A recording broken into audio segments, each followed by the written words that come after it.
and welcome to the Wild Wild West podcast. My name is Richie Riche of the MHRT Network. Over that away, we have DZ repping his Los Angeles Chargers, his 3-1 Los Angeles Chargers, I might add. Down directly below, we have Jack Kenna repping his Las Vegas Raiders. And we're going to break down the AFC West for you today in terms of the games that we had over this past weekend. We're going to go into a bit of an in-depth breakdown of those games, how we did and how we wish we had done, depending on the outcomes and whatnot. And then we'll get right into a look ahead at the week ahead for each of our teams, including my Broncos versus the Eagles, which is going to be an interesting game to say the least. So, without further ado, we're going to go ahead and start off the show with DZ's Chargers, who is now at 3-1, went into the game at 3-0, and unfortunately had yet another injury occur. And DZ, over to you to break down all things Chargers, and we will get right into it. Well, it was a trap. It was a trap. It was, man, I hate when my team has to travel to the East Coast, especially for an early game.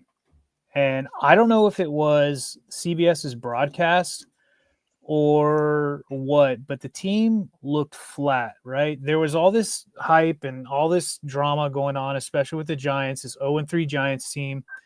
You know, Jackson Dart's getting the start, benching Russell Wilson, yada, yada, right? Well, it came to fruition for the Giants fans. Joe Alt, unfortunately, got taken out of this game. Not season ending, thank God. He got a high ankle sprain with like 7 snaps in, essentially. And it went downhill from there. You know, that O-line was already a mashup of backups and subpar starters. And that Giants defense, not as good as the Broncos, in my opinion, but right there.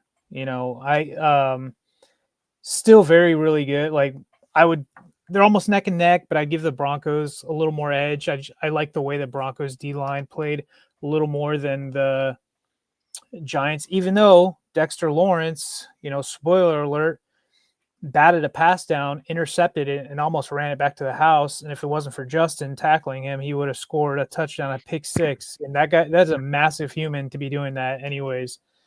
Score was 21-18. It was a shot to try to come back, but you know, Justin's been getting dry humped for the last 2 weeks, up and down the field in these last 2 games, and that I stole that from Andrew of the Bolt Bros. I thought that was hilarious.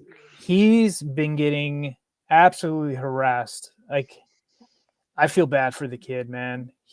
This O-line is just garbage, and the fact that we're going into year 2 with the same offensive line coach, they can't pick up stunts. There's so many plays where they're just leaving guys unblocked. Abdul Carter running unblocked, you know, to Justin. Justin had 0 time. He had less than 2 seconds. Like, it was brutal. You know, they had to adjust, and they did adjust, and you know, go to the quick throwing, you know, game, and you know, that worked and that didn't work, and it you know, it was bad. Another thing, it's like the Chargers are like, they after the Bronco game, they like mimicked the Broncos some way, and defensively and offensively, they had I think it was 14 penalties for 109 yards in this game. The Giants only had 3. To me, that was weird because the Chargers, you know, they averaged 6 penalties a game this season, and they're not a heavily penalized team. You know, they're pretty disciplined team. To get that many penalties on the road is just bizarre to me. Some of these penalties were right. They're right calls. I was watching the game. I'm like, bonehead mistake. That's stupid. But 14, and then to the Giants have 3 when they averaged, 15 a game, and they only have 3 or 4, whatever it was. Like, give me a break, man. Oh well, right? Like, to me, it's like Vegas phoned in. That's what it's like. I'm a Raiders fan right now, but that's what it sounds like. Let's see. Jackson Dart didn't play special, but he had enough emotion to get the team going. Him and Scattaboo did their thing, man. Defense there, I give them all the credit for this defense, but this was a game kind of like the sentiments from the Broncos fans against the Chargers was this is a game that we lost. They didn't really win, but I'm not going to be that petty. I'm just going to say, look, hats off, especially to that defense, taking advantage of where they needed to get the W, to get in that win column. And they probably saved their head coach's job, to be honest. I think Jackson Dart had 111 passing yards. So, and he, think about that. We had like 109 yards in penalties. He had 111 passing yards. Like, he did run. He did have 54 yards and a touchdown, which really annoyed me. That's where I thought that the team kind of looked flat. And, there was no film on him, right? But there's college tape on this guy. So it's like, that this is what he's going to do.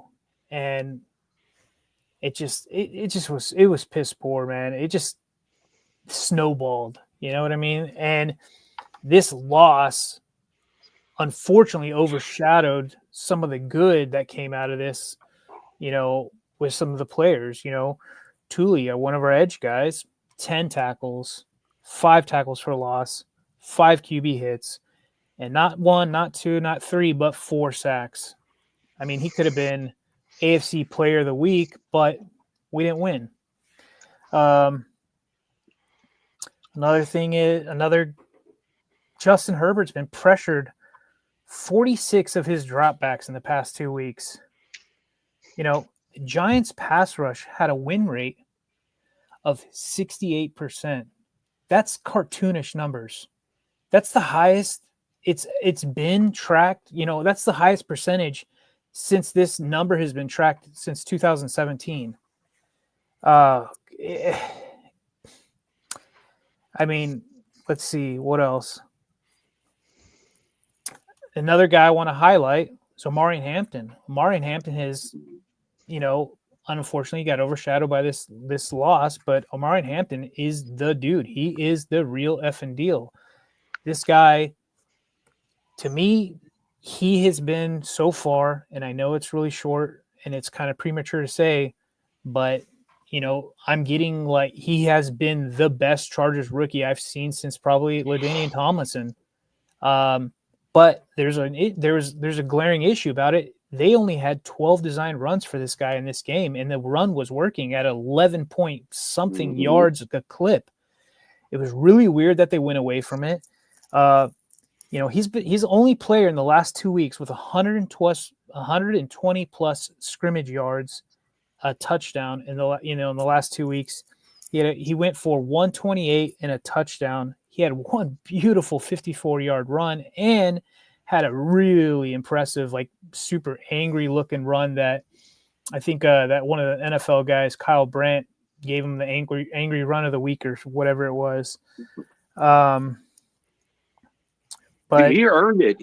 He was bowling people over. He's just he's got that mentality. He's got that size, and and it's impressive.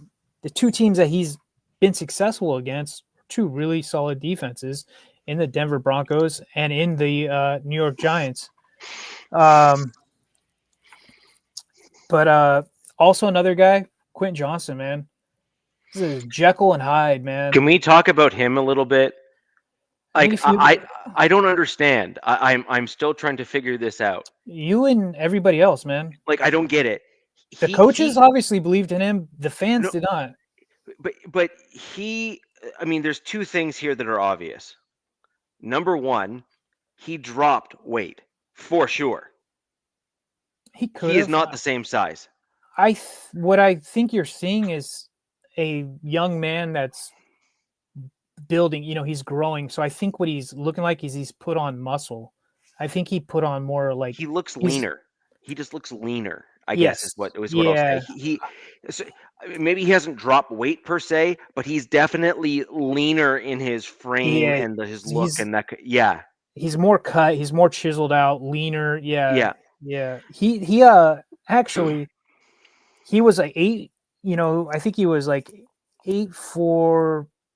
God, I think I don't know, 8 for something, but he's 98 yards and a touchdown. 12.2 yards per catch. His hand, I've noticed with him, he's holding on to the ball this year. Yeah. I mean, he'll still drop. He's not a contested catch guy, though. That's still an issue. But look, not every wide receiver is, right? But the thing that got me going about him is that he's having, massive success against man coverage, which is relatively supposed to be harder for wide receivers. I think he has 3 touchdowns in man coverage. It's pretty impressive. He's taken advantage of some blown plays and things like that, but he's been a highlight. People going in this season were like, if you guys harken back to me, a month and a half ago talking about rookies, people were like KLS. Well, KLS has been essentially a non-factor, and people were thinking that he was going to take QJ's job and Trey Harris was going to take his job. Well, QJ said, "Nah, hold my beer, man. Like I'm going to do this. This is me." And him and Omarion Hampton on the offense were the only guys doing anything. So, hats off to him too. Like, you have to give at this point credit where credit's due. Yeah, it's simple as that. It was not a one-game fluke, right? Like sometimes you can get that one-game fluke at the beginning of the season, and then they kind of like revert back to the way they were, so to speak. It happens all the time. Like we've all seen it on all of our teams where we've had the flash in the pan guy that was like, "Oh, did he find? Oh no, never mind." We've all seen it. But QJ has strung these games together. Every game he has looked at the caliber that you would have hoped to have seen him last year and the year before. Yeah. You can forgive a bad rookie year, right? Like you can kind of forgive like the rookie, whiff, if you will. Yeah. I mean, you got your rookie season, which is now, it's kind of weird because now it's like everybody breaks out the rookie year. And then the second year is like, what happened? Where's this guy at? Well, he had last season, low key, I think he had like 700 or 800 yards and, he had a decent amount of touchdowns. I don't have them off the top of my head, but he wasn't clutch when Justin needed him to be. Too many drop passes and in points in the game where we needed those yards, things like that. Or he's coming up essentially clutch. I mean, credit to Justin, especially Sunday against the Giants, threw his gorgeous pass between a safety and a cornerback and got a touchdown. But pleasant surprise, man. He's bound to have a down game, whatever. But that's where you've got your vet and you got Ladd who need to pick it up, which low-key Ladd has not been having the greatest games. Mm-hmm. And I kind of think there's reasons for that. He did go down, I believe a week or two ago with a bicep injury, which I think is a shoulder thing. He's wearing some sort of sling. Maybe it's kinetic tape. I'm not sure, but he hasn't looked the same. So it's kind of weird, but this is the game, going into this week. This seems to be like a Ladd game for me. So hoping that he could kind of get a bounce back game, especially after last week where you're just watching his numbers drop. So there's that. But I will have to say, your boy Keenan Allen, what a job on third downs. He was clutch. I mean, they call him Third and Keenan, man. It's Third and Keenan for a reason. This guy is reverse age. He spent that 1 year in Chicago and, was essentially forgotten about. And, he's no spring chicken, but it's like this is like he comes back to LA and he's, hit the fountain of youth essentially. And him and Justin have a chemistry that's undeniable. And I think, we can get deeper into things where some fans are now concerned about the chemistry and the growth of our young wide receivers, our young weapons, due to his arrival, which I could see that and I get it, but there's still, what do we got? 13 more games left, right? So, but Justin was 23 for 41, 203, 1 touchdown, 2 interceptions. Very pedestrian, really bad game. He did what he did all he could do. He tried. Dexter Lawrence, man, made a hell of a play. Almost had a pick 6, and then the other one was a tip. Thibodeau and then the rookie they have there. I mean, I watched the game and it's like he was under duress. I mean, it's just that defensive front looks so good and so quick and so fast, and you had no time to do anything. It was a combination of a really good defensive front against a really piss poor offensive line. And I know in the background before the show, Richie was talking about like, hey, what can you do? You lose now 2 of your tackles, upper end tackles, right? And I don't think coaches really have a plan for losing one of their, especially your blind side, then they're bringing in a guy that you signed or you actually traded for, like a conditional 7th round pick from the Houston Texans and Austin Deculus. You're like, oh, hey, dude, you're going in and you're now going to be going against Burns and Thibodeau and all these guys. And he was essentially a matador, Ole, waving these guys through, really not a good job from him. And then the main culprit, who I think almost every Chargers fan at this point is sick and tired of seeing, is our center. And the love affair that this staff, front office, coaching have for Bradley Bozeman is just batshit crazy, in my opinion. This guy ranks 46th out of 46 centers. There's only 32 teams. You're telling me he's this bad? You guys just keep marching him out there every week expecting the same shit? It's a definition of insanity, in my opinion. It's bad, man. It's so bad. And then, I'm like, why aren't they playing RG James? He can't be that much worse. Come to find out today, per me, I'm the one who, Chris Rim for ESPN posted a picture of Mekhi Becton and Bradley Bozeman in non-contact injury jerseys. And I look and I see there's a third guy in a non-contact, and it's Andre James. And I'm like, wow. How the hell does this guy get hurt? He hasn't played. So somehow he's getting hurt, hitting his head in the pizza oven. The Bolt's got that big pizza oven. I don't know how he got hurt, but that's probably a reason why he hasn't started, because going into last week, Bradley Bozeman had a back injury. So whatever they did, shoot him up, whatever, to get him ready for that game, it showed, because he's piss poor. He's trash. I want him gone, and they extended him. So, and then Zion Johnson, here we go. He's our left guard.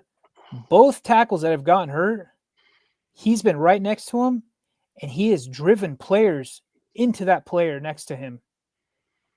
You're telling, like, red flag should be going off. Like, this guy is a freaking idiot, man. Both times you're taking out he's pass blocking, boom, hitting his guy to the side, and there goes 2 knees. Now, the Slater one that happened in camp, they're saying it was a non-contact, right? I get that. But there's clips, put on your tinfoil hat. There's clips of him, pushing Khalil Mack into Slater. And then in this game, it was, I forget whoever it was, goes right into Joe Alt's knee. Luckily, it's not a knee. Luckily, it's not what happened to Colton Miller. It's a sprain. We don't know what grade it is. Per Harbaugh and per Joe Alt, there's no timetable. Supposedly, Joe Alt said he wanted to go back into the game, which is kind of impressive. I think that was adrenaline talking. I'm sure the next day it ballooned up. So, they probably did x-rays at MetLife. Oh God, don't get me started on MetLife, dude. What a criminal thing NFL ownership does to the sport we love by making our players play on effing turf. SoFi, MetLife, just absolute dog shit trash, in my opinion, that they play on concrete and plastic instead of playing on the actual real grass. Guess what, though? When any of these soccer clubs come over from Europe and they come play in these, guess what they do? They put in grass for them. They don't have them play on this stuff, but football players who, in my opinion, are, it's physical, hitting harder, jumping in the air and doing all that stuff. It's okay. Go ahead and play on concrete. Go play on some pulverized rubber. It's cool. But it doesn't make sense too, because we're in California. The weather's great. It's not like it's going to freeze over like you're in Minnesota or something, where greedy ownership, greedy, filthy ownership. That this is the cost for it. And luckily, we have some owners out there who still give a damn or still have the money to take care of the grass. Go ahead, Rich. No, I was saying my ownership has the turf on a multi-time a year replacement cycle. Yeah. And it's they announce it like this isn't a hidden thing. They literally announce it that they are replacing the turf on a set cycle for the benefit of player safety. Yeah. Like that. I mean, that's their messaging. Like, look what else happened. Look what else happened in that game at MetLife. Giants are happy they got the dub, but that came at a cost for them as well, because Malik Neighbors is done for the season. MCL, ACL tear. You know what I mean? And it just so happens to be on that field, which I knew something was going to happen. I knew it, but guess what? It just seems like every game we've been sacrificing a starter. And I think so far, other than Najee, none of them are season ending. Unfortunately for Najee, that one still hurts because he was just getting going. But with the emergence of Omari and Hampton, I feel a little better. But at the same time, as we were getting into this game, only 12 runs. It's just that was a little weird to me and to the to the Charger fan base. Is why didn't we lean on the run a little more? And right. The only thing we can think of, obvious though, it was so successful the whole game, and Herbert's under pressure. And when Hampton ran the ball, he's not just running the ball; he's running guys over. Yeah, he's breaking tackles. Watching the game, it didn't make any sense to me either. I was like, Richie, before you give your answer, my theory is that I think that they don't want to tax this guy. Now they're like, okay, we've got this amount of games left. This guy, has a lot of miles in him from college, and they want to probably just have a set amount. Now we'll see going forward, but they're not getting any production from the guys behind him, and Hassan Haskins and Kamani Vidal, who they brought up for this game. They didn't even use them. No. So the issue, I think, in my opinion, is my answer was effectively what you just said, but I kind of have like reasons like behind that as a blanket kind of high level statement. One, you have a young player that is not used to the NFL turf and NFL schedule and is not going to be used to the physicality of the game at the NFL level to the extent that he is dealing with it now. As good as he was in college, don't get me wrong, he was very good in college, Omari Hampton.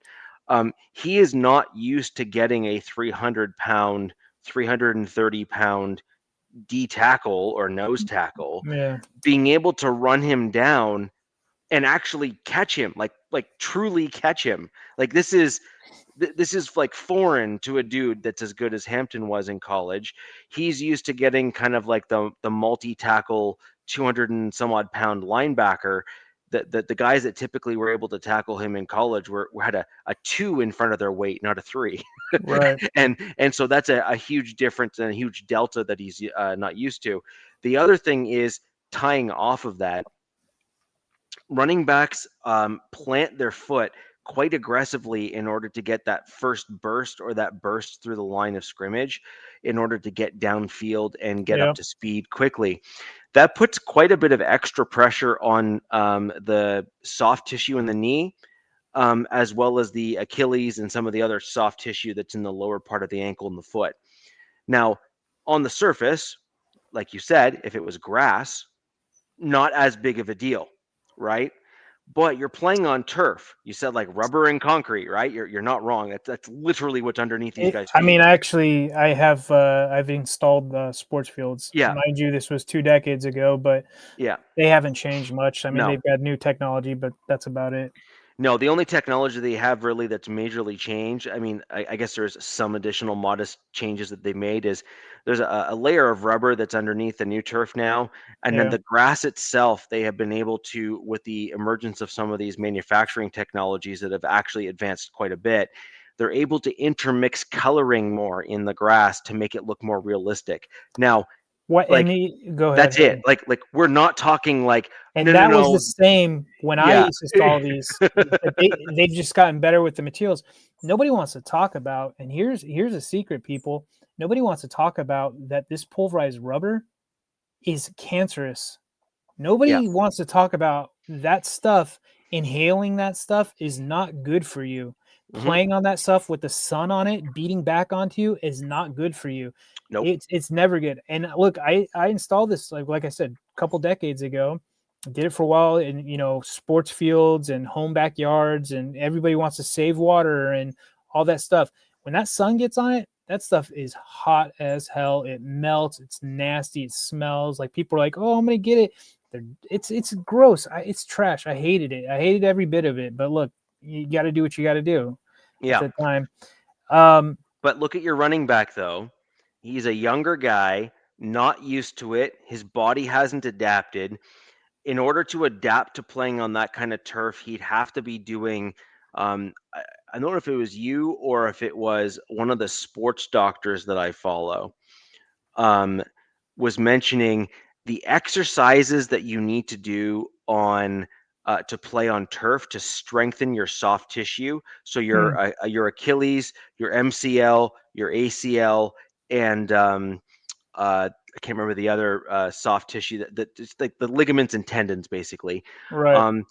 In order to strengthen them, the exercises need to be done for like 5 to 6 years. They need to be done every day, not just every once in a while, every day.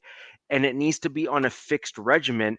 And the increments in terms of like what you see as an individual, in terms of how you feel and what you can do, the measurability of the progress that you're going for is like minuscule month over month. And so it becomes almost like why am I doing all of this? I'm not seeing like results, because as a young guy, and even at my age, I'm not that young, but I'm young enough, I can literally go for 2 months and start working out, and I will literally look like a different dude after 2 months. Like I will physically look larger. My body just wants to bulk. And so like I see immediate results through like standard workout and heavy lifting and stuff like that. But you don't get those immediate feedback loops and those immediate feedback results from those soft tissue exercises. Small People muscles, stop. smaller muscle. Well, yeah, groupings. exactly. Yeah, exactly. Yeah. I mean, other than hamstrings and quads, which really seem to plague guys Yes. right now. Like, you used to think, oh, hamstring or quad, like no big deal. But Oh no. yeah, no. Yeah, Now it's like no. those are huge deals. Those are keeping guys out for quite a stint now. Career ending in some cases too. Could be, Career yeah. ending in some cases too. Yeah. I'm curious, DZ, since you follow the Chargers, have you heard anything about, like, again, sharing the same stadium with the Rams? Are they having the same kind of injury bugs, or? I mean, look, the Rams have always had injuries. They're a really good team, really well-run team, within that front office, coaching and stuff like that. And they've been that way longer than the Chargers have been. I'm not sure about. I haven't kept up with the Rams. No offense to anybody, I can't stand the Rams, but it's near or there. But I do know that I also joke is something with the water in California. Like, you look at all the teams in California, they all are plagued with injuries. It seems like every year. Look at the Niners. Every Estrogen. year There's got to be they're turning the frogs gay. But anyways, I didn't say that. Look, we got awesome. So going into this week, because the O lines have been a hot mess. I think other than I looked at the practice report going this week. There was a lot of guys getting some rest, which is good. Becton, who had the concussion against the Broncos, which in one of my chats, a guy showed every clip in all 22, and we could not find where he got concussed. Not once. Nobody was close to his head, not one play. We don't know how or why he got concussed. And so either he might have needed a vacation. I'm not sure. He went with Andre James to the pizza machine. And I don't know if you guys have seen, it's joking. The Chargers at the Bolt facility where they practice, they have a custom giant football tile shape pizza oven. And it's just a joke. Like, oh, somebody went there and banged their head into it or got hurt over there. Since he's not on IR, he's a DNP. We'll see how long that goes. It's so funny. He bought the O-line 5 guys today, and everybody's like, why? You guys are trying to get your quarterback killed. Like, why are you celebrating these guys? Whatever. They're like a brotherhood, I guess. Fat boy club. Disley, another guy who was in the last week's game, one of our main blocking tight ends. He was a limited guy. Darius Davis, our special teams look like crap, man. We had our quote-unquote best cornerback returning punts or whatever it is, which was disgusting to watch because it didn't look good and it's scary. And so Darius Davis was he was a DNP because he banged his knees up against the Broncos. They did make some moves. They brought back a familiar face. We had this guy, a tackle, Foster Sorrell, a few seasons ago. Yep. He's bounced around some teams. He went to the Commanders. We signed them, I believe. I want to say we signed him off their practice squad or we signed him somehow, but he was with the Commanders this summer. He just got signed to the active roster. They also signed another offensive lineman, Michael Dunn, hasn't played in a game since 2022. Where they find these guys, I have no clue because I've never heard of them. And then they sign a cornerback, Isis Waxter, have no clue, didn't even bother looking into the guy. But both those linemen have connections to the Commanders, who we are playing this week, which I thought was kind of interesting. But to me, that sounds like they just need bodies, especially for camp, running practices, things like that, just getting looks. What they do this week will be interesting. Some people have, I guess some of the beat reporters said that they saw Jamari Sawyer, who, if you guys remember a few seasons ago, Rashawn Slater went down. Jamari Sawyer filled in at left tackle and did an admirable job, believe it or not.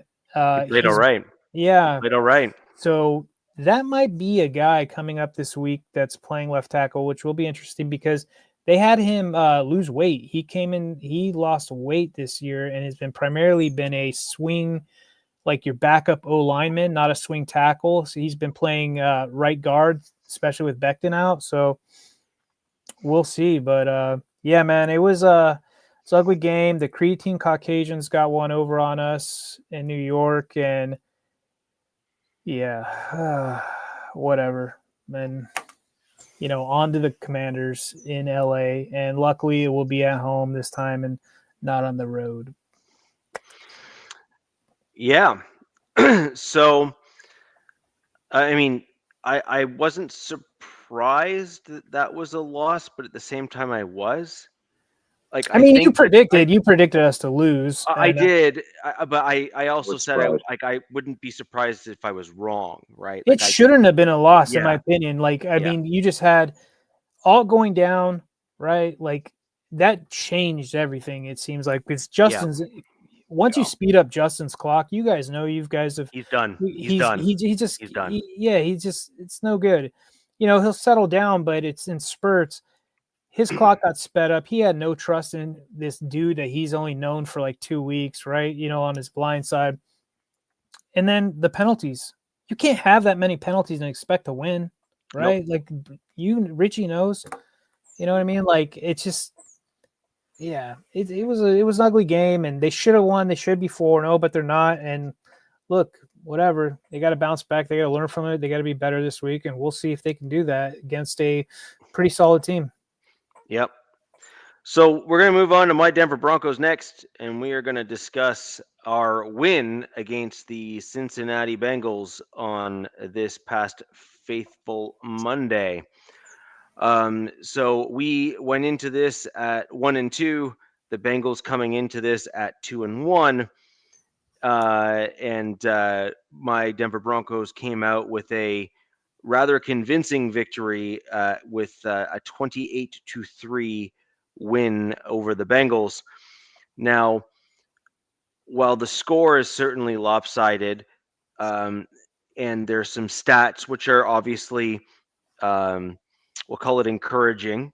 Okay. Overall, I actually thought my team left far too much on the field and did not play this game the way that they should have.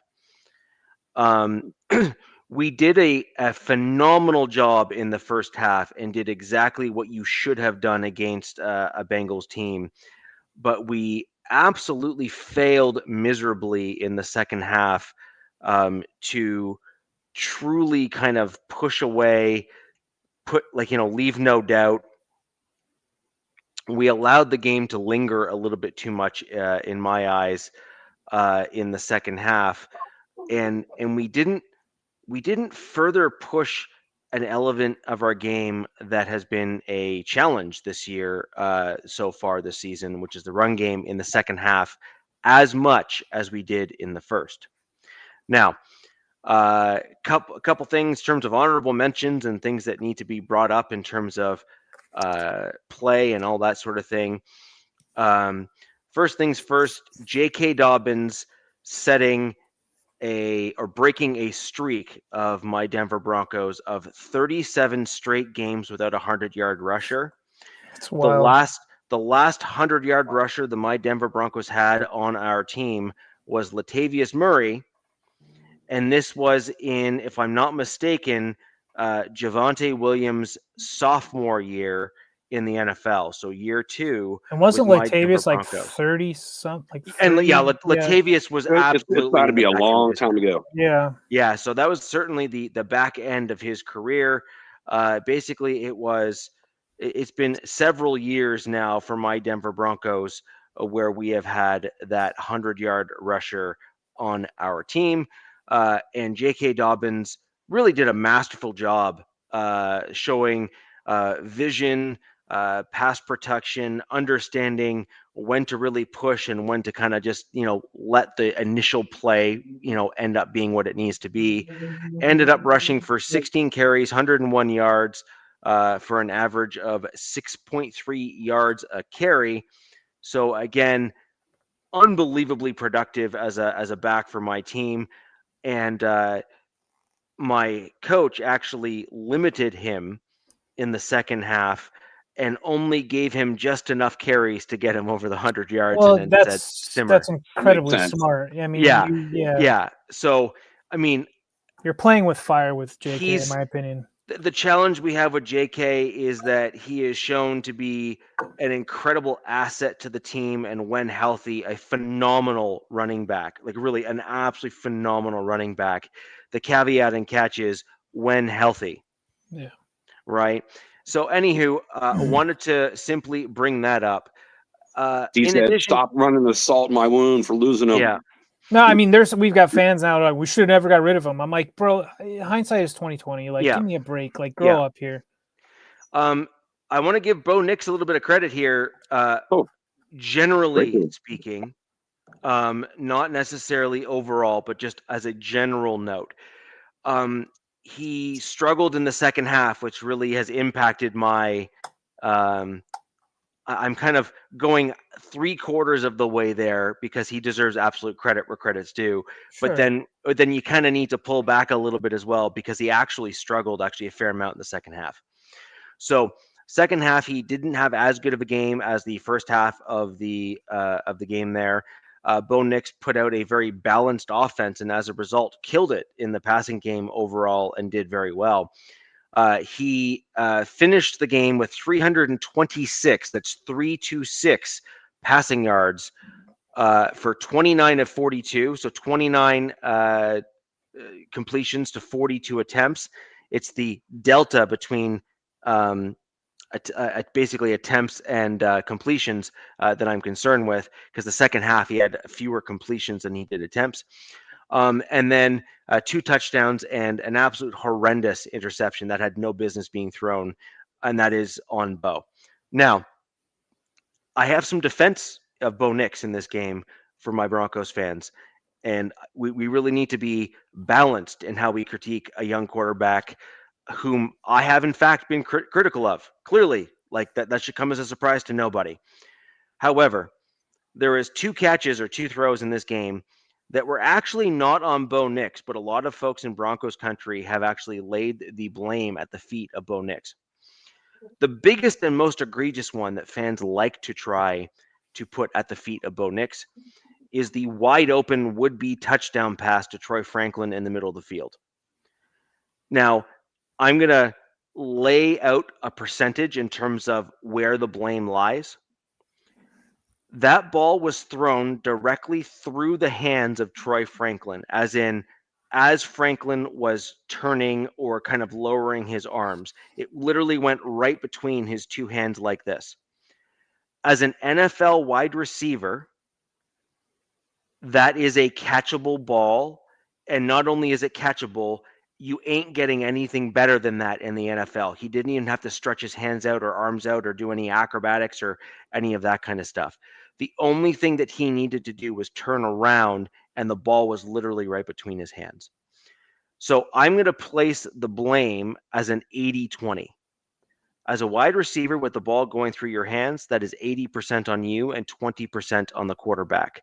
The only blame that I'm putting on Bo Nix, rather, in this particular play here, is he didn't throw the ball so Troy could catch it fully in stride. It was slightly behind Troy, and as a result, Troy had to turn around to catch it. Now, it was a very catchable ball, which is why I put the vast majority of the blame on Troy. But Bo Nix could have and should have thrown it just with a little bit more to it so that Troy was in stride. So that is the biggest and most egregious play that most of Broncos country is kind of pointing at Bo Nix and saying, how dare you do the thing? I encourage you to go rewatch that film and rewatch that tape, and you will quickly learn that and see the replay that went right through Troy Franklin's hands. That's on the wide receiver, not the quarterback. And I will say with Bo is he has the luxury to do what he's doing through 4 weeks. And I think that has to do with your guys' defense. That has to do with the emergence of your running game, especially this last week. I mean, let's face it, you guys had that Bengals team was the fakest 2-1 team in the league. You know what I mean? Like, I agree. And compared to where Bo was at last year, he's statistically not there where he was at last year. And I mean, we know how he started the season off. It wasn't great. No.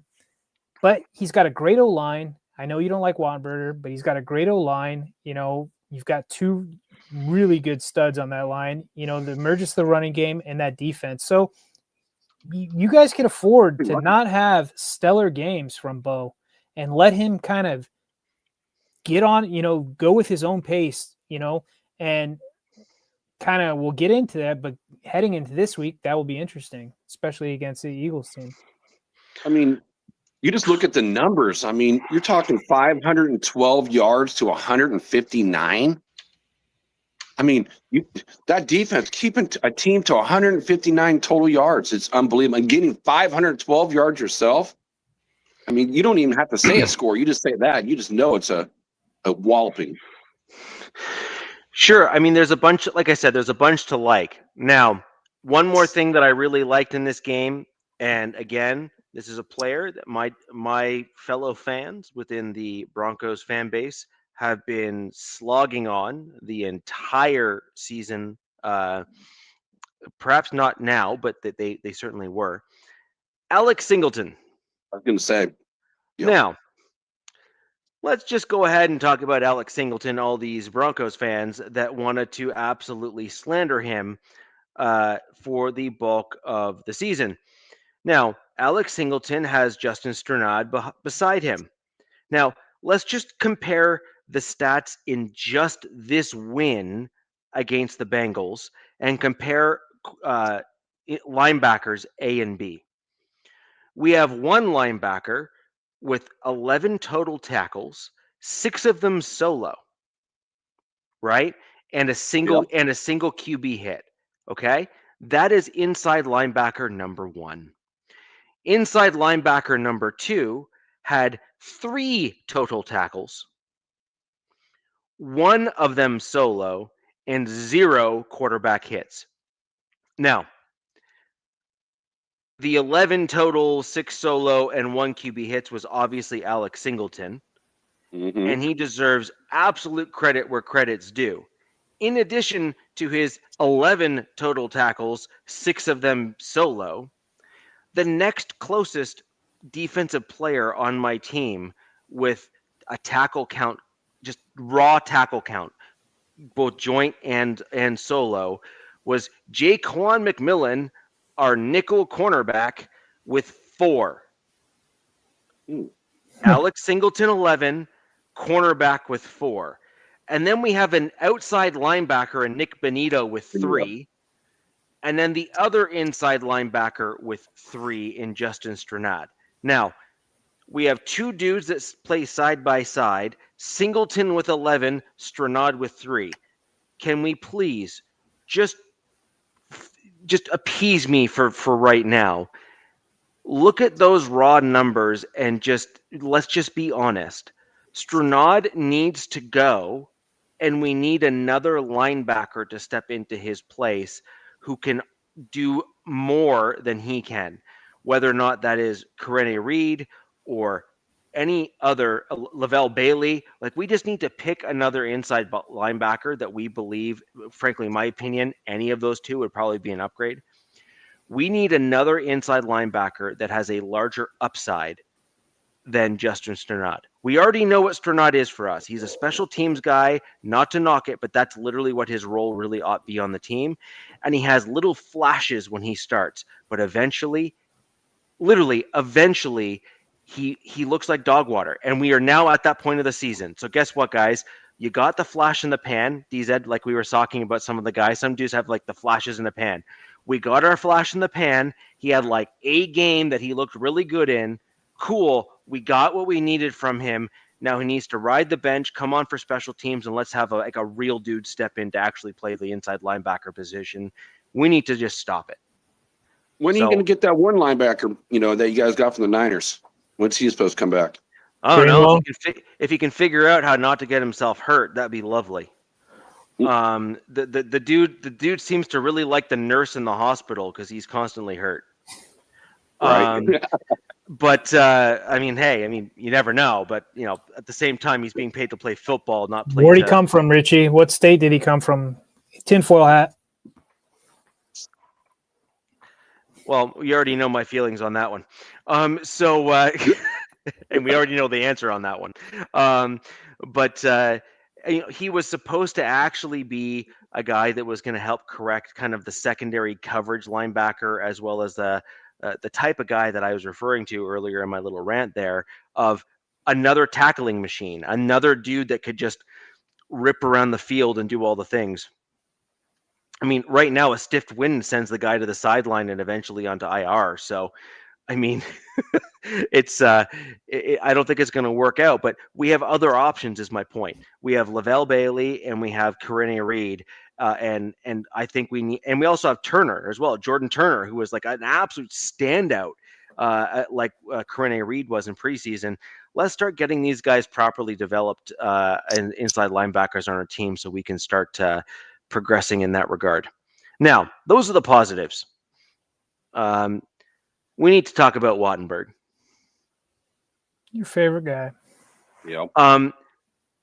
He not only was he trash, he was literally a burning dumpster fire in this game. Like it was objectively bad. Like and not just because I'm not a huge fan of him, but he was objectively bad. It was either 4 or 5 penalties. I have to look up what his penalty yards were in this. If one of you guys can do that in chat and leave that down below, that'd be great. I want to say the dude had 4 penalties for like 50 yards or 55 yards, but if we can confirm, that would be great. Something Holding? in that. Was he just holding a lot or what? He had 2 ineligible downfields. He had 1 false start, and then he had maybe holding, but I mean, All honestly, starting as a center is that's asinine because so he's Think either of bobbing his all he's the head. AFC West. he's the one driving the play. Yeah. Like that is pretty sad, right? So again, look at this from a holistic perspective. We also saw him be the root cause of pressures up the middle, as well as a lot of plays that did not work out the way that they ought to have because he was allowing pressures right up the gut.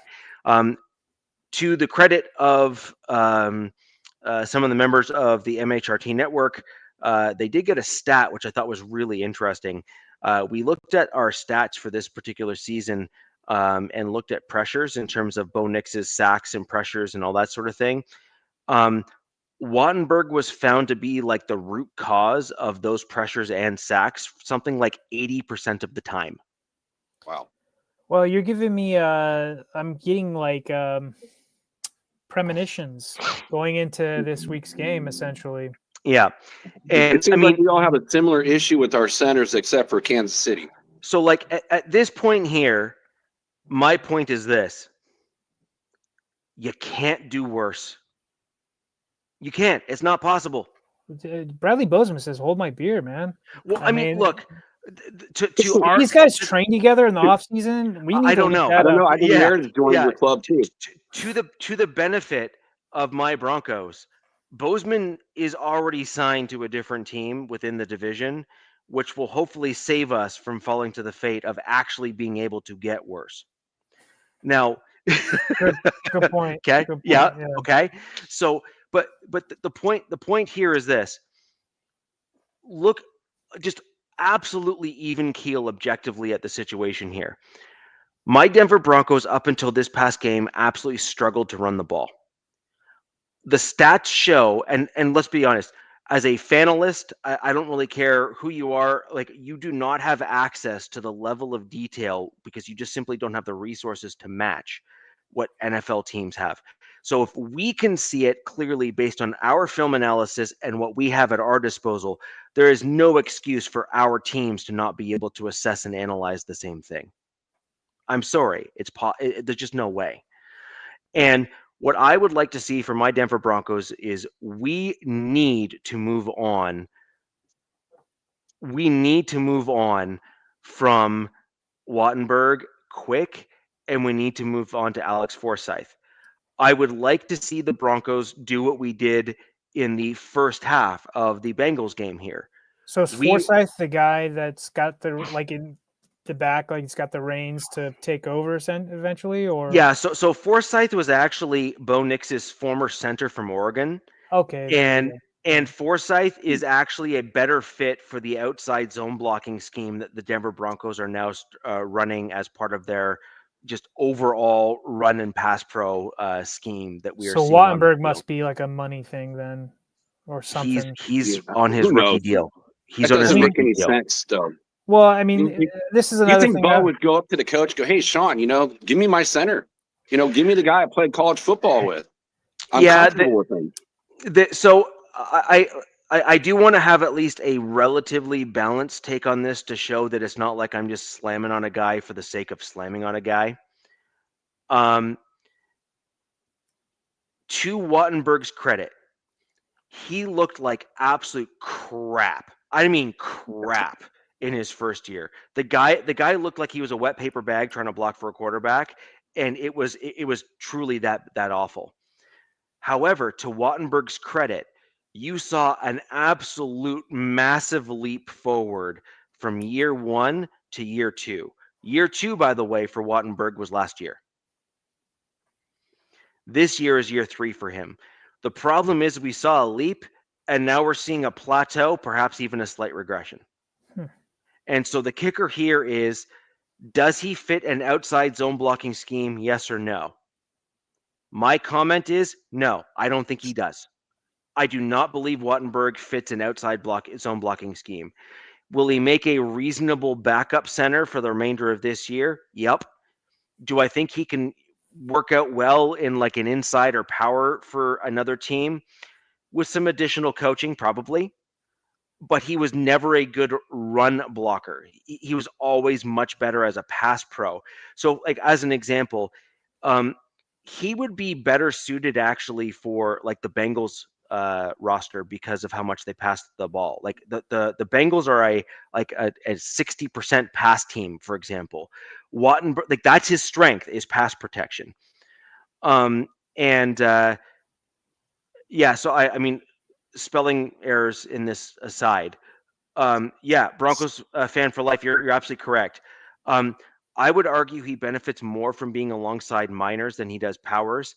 Powers, however, to his credit, in the last 2 games has corrected a lot of the nonsense that he was putting on film and on field the first 2 games of the season. Powers in preseason looked like he was potentially going to get cut, in my opinion. He did not look good. And then we saw him now over the first 2 games continue to struggle, the first 2. So that would be the Colts being the second of those 2 first games. He looked like crap.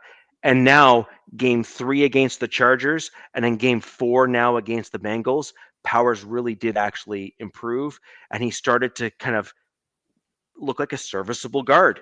Good for him. Miners, on the other hand, had 1 bad game at the very first game of the season. He was bad. Like he was bad. And every game thereafter has continued to go on like almost like a vertical incline in terms of play and improvement. But you are right. I actually do believe, and I do somewhat agree with you for the most part, is that a lot of his poor play is being further masked by the very good play of Miners and better play of Powers. Imagine what those guys would look like if they didn't have a dude that played like crap between them. Mm-hmm. Right? We were talking about your guy there that got both of your tackles hurt there, DZ, on your roster. Zion Johnson. Wattenberg hasn't gotten anyone hurt, but he's also not done us any favors on the field in terms of play and everything else.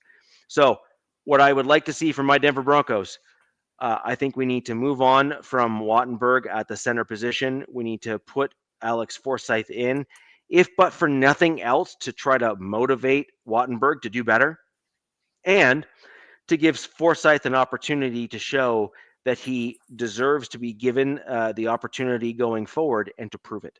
So it's like you're essentially, quote unquote, fingers crossed for a minor injury for Wattenberg, because that's probably the only way Forsyth's going to come up. A hangnail would not be a bad thing. I'd be okay to wish that on someone. Anything more than that, that's just not who I am. Yeah. It just makes me wonder when, again, what you said, Richie, we can all see it as being casual fans, but the coaching staff, and I have issues with my own coaching staff and playing certain people in certain positions. I brought up on previous shows. Same here.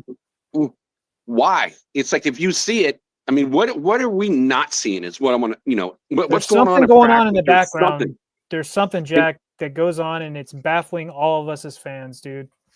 Right? I mean, you guys have, like, your O-line, why is JPJ and all this stuff? Why certain guys, like, it's stuff that doesn't make sense to us. And we've been watching football essentially the majority of our lives, and we're like, whoa, what's going on? Why are they playing certain guys? And yeah. It's like we talked about these coaches. These guys are all pretty much Hall of Fame coaches. And why? Come on, it seems really kind of simplistic, and it's obvious. It comes down to money. I think it comes down to contracts. I think there's a business side to this that we really don't dip our I think it's toes in. hubris. It could be that too. Nepotism. Who knows? I mean, it could be a bunch of things, but it's stuff in the background. You know, there's a reason now that the season's going that, you know, reporters only have, what is it, like a few minutes they get to watch practice and then they got to dip, right? Because Yep. you know, it's, you know, so there's stuff going on in the background that we're not seeing, and you know. But Well, hey, I want to give a shout see out to your guy Richie real quick, Garrett Bowles, man. I agree, and I never thought I'd be the one to say it, but holy crap! What a season, dude! The guy's 33. Holy crap! Like, good for him. Credit where credit's due. And again, I am not a huge Garrett Bowles fan. You know, I've kind of certainly dogged on him a little bit over the years here, but this season, to his credit, and by the way, this is the difference when you get put in a scheme that fits your skill set better. Yeah, that's true. Right?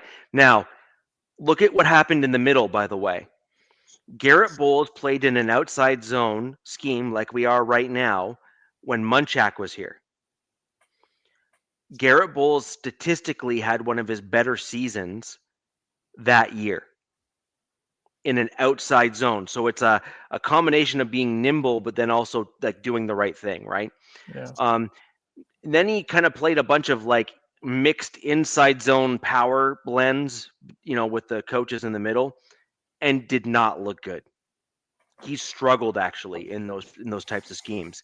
Now we've moved back to an outside zone scheme, and Bowles is now statistically either having his best season of his career or darn close.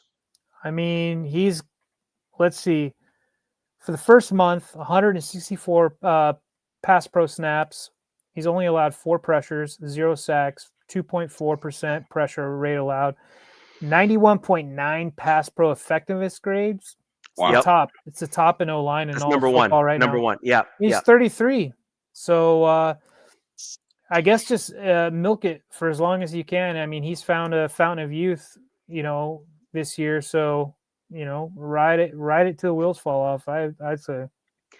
I agree. And like I said, I never thought that I would be heaping praise on Garrett, but to his credit this year, it is undeniable. This is no longer one of those scenarios that I keep on saying from the years past where he was getting away with holds simply because they just weren't calling them. He's objectively actually putting himself in positions to make the right block in this new scheme. And so credit where credit's due. Good for him. Right? Good for him. Like, you know, it's congratulations. You have elevated your game because you've now been put in a system that works better for you. And it's undeniable at this point, given the fact that we have a sample size of 4 and we're going into week 5. And I think sometimes we can be, you know, down on guys, and we will, you know, and negativity sells these days. But I like highlighting guys. You know, Garrett Bowles isn't on my team. Like, why should I care? But, you know, it's something that I saw that I was like, that's pretty damn impressive. Yep. So I like giving shout outs to players that are doing good things, that are exceeding on the field, especially in my division, which sucks. But, you know, it is what it is. I'm not a complete dickhead. So there's that. And just as an aside, Nick Bonito is currently still within the top 5 of sacks in the NFL as well. There's another guy on your guy. I think it's Cooper. Well, you guys lead the whole league in sacks. Yeah. Hey, what's up, Conan? Cooper has been, I think I've got something for him. Fastest average get off, 0.69 seconds. Insane. Absolutely freaking nuts. Hold on. Wait for it. What round pick was he? I don't know. You tell me. 7th. That's wow. Yeah. So what a steal. 0.69. That's less than a second. That's his get off. That's psycho. That's like he's got. What is that? What do people take other than the forbidden snow? Anyways, but that's his edge partner, Nick Bonito, is tied for second at 0.72. Like, come on, man. It's just unfair. You hike that ball, you got guys that are still getting out of their stance, and these dudes are right in their face. It's just, I don't know. Did you see Cooper's get off on the one sack in that game on the Bengals? Even the announcers were like, that is, I think the word they used was unfair. I mean, it is, man. Like, and that you guys played a team that has not been known to have a good O-line at all for a long time. There's a reason why Homeboy's in there, not Burrow. And that guy had to have been like coming into this game, like watching film, going, just like on the phone, making sure, hey, honey, how's our health insurance? Like, how's our, like, just in case I don't come home, like, because, yeah, dude, like, I low-key felt bad for that guy, Yeah. And it doesn't matter that you have probably one of the best wide receiver duos in the league in the last 5 years. It doesn't matter if you can't get the ball to him. You know what I mean? Like, right. And then again, just one other guy I'm going to call into my team before we kind of move on onwards and upwards. Actually, I'm going to give like 2 quick shout outs. Cortland Sutton, I was not overly fond of that we signed him to a contract. I do need to give the guy credit where credit's due. He has absolutely been clutch for my team and has continued to do the right thing. However, we've had a couple moments where he's kind of fell off and kind of not done what you expect from a number one or WR wide receiver one. But for the most part, overall, like everything all considered, he's done quite well. And then I also want to give like just a small shout out to Nate Atkins. He's now come back from short-term IR. He played in his first game, this game against the Bengals. I think Broncos fans need to go back and re-watch the blocking for our runs that we saw in today's in Monday night's game. Nate Atkins was certainly a major reason why the run game got going again. It is refreshing to have a truly competent blocker in the game for my Denver Broncos at the tight end position, and also a guy that has the ability to pass catch when required as well.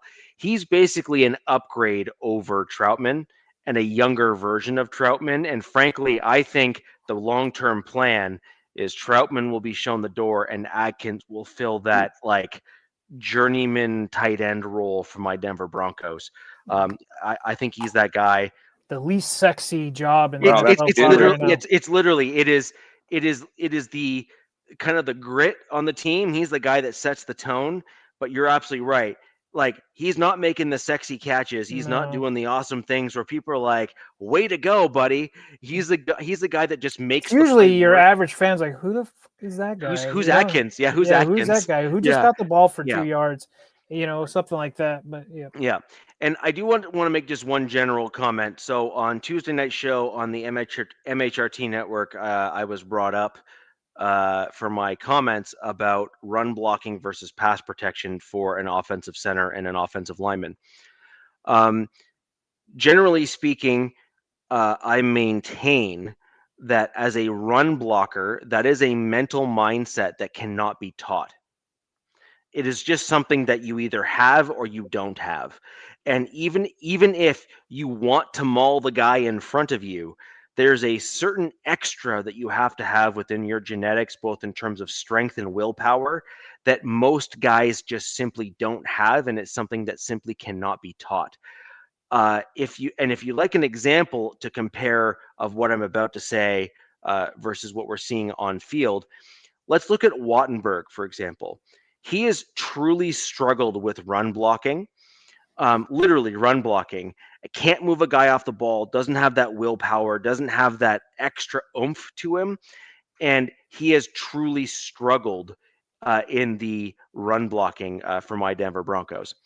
Forsyth, on the other hand, has shown that he has the ability to step in, because Wattenberg did get hurt last year, and Forsyth did a much better job in the run game, but struggled mightily in the passing game. Now, you'd like to see kind of what I mean when I say I would much rather have a nasty run blocker because I believe pass protection can actually be taught. Pass protection is about your technique, and technique is something that can be taught so long as you have an offensive lineman that's willing to learn. I look no further than our Pro Bowler in Quinn Miners. I think he made the Pro Bowl. Quinn Miners, offensive guard for my team. Quinn Miners is an absolute animal and has won as a joint on my Denver Broncos, the angry runs guy, for some of his blocks for our running backs over the years. That type of aggressiveness is exactly what I am referring to. You cannot teach a player to play with that kind of aggression. They either have it or they don't. And to prove my point, Quinn Miners, as we know, as a Broncos fan, his pass pro was atrocious in his first year with our Denver Broncos. He was not very good. Every year thereafter, as he was taught technique by the offensive line coaches and worked on it, he made massive leaps forward to the point now where his run blocking and pass protection is actually on par with one another now. And that's why he got the extension that he did. So that's what I mean when I say I would much rather, and frankly, teams like the Denver Broncos would much rather sign a guy that can run block like Miners can rather than keep a guy long term who can't run block, aka Wattenberg. That's what I mean by it, and I stand by that. And frankly, our Denver Broncos have already shown us that they agree with me. So I just wanted to kind of put that I agree, and I disagree with you. You want that nastiness, that run offensive line. That's like a JPJ. I mean, it's in his DNA.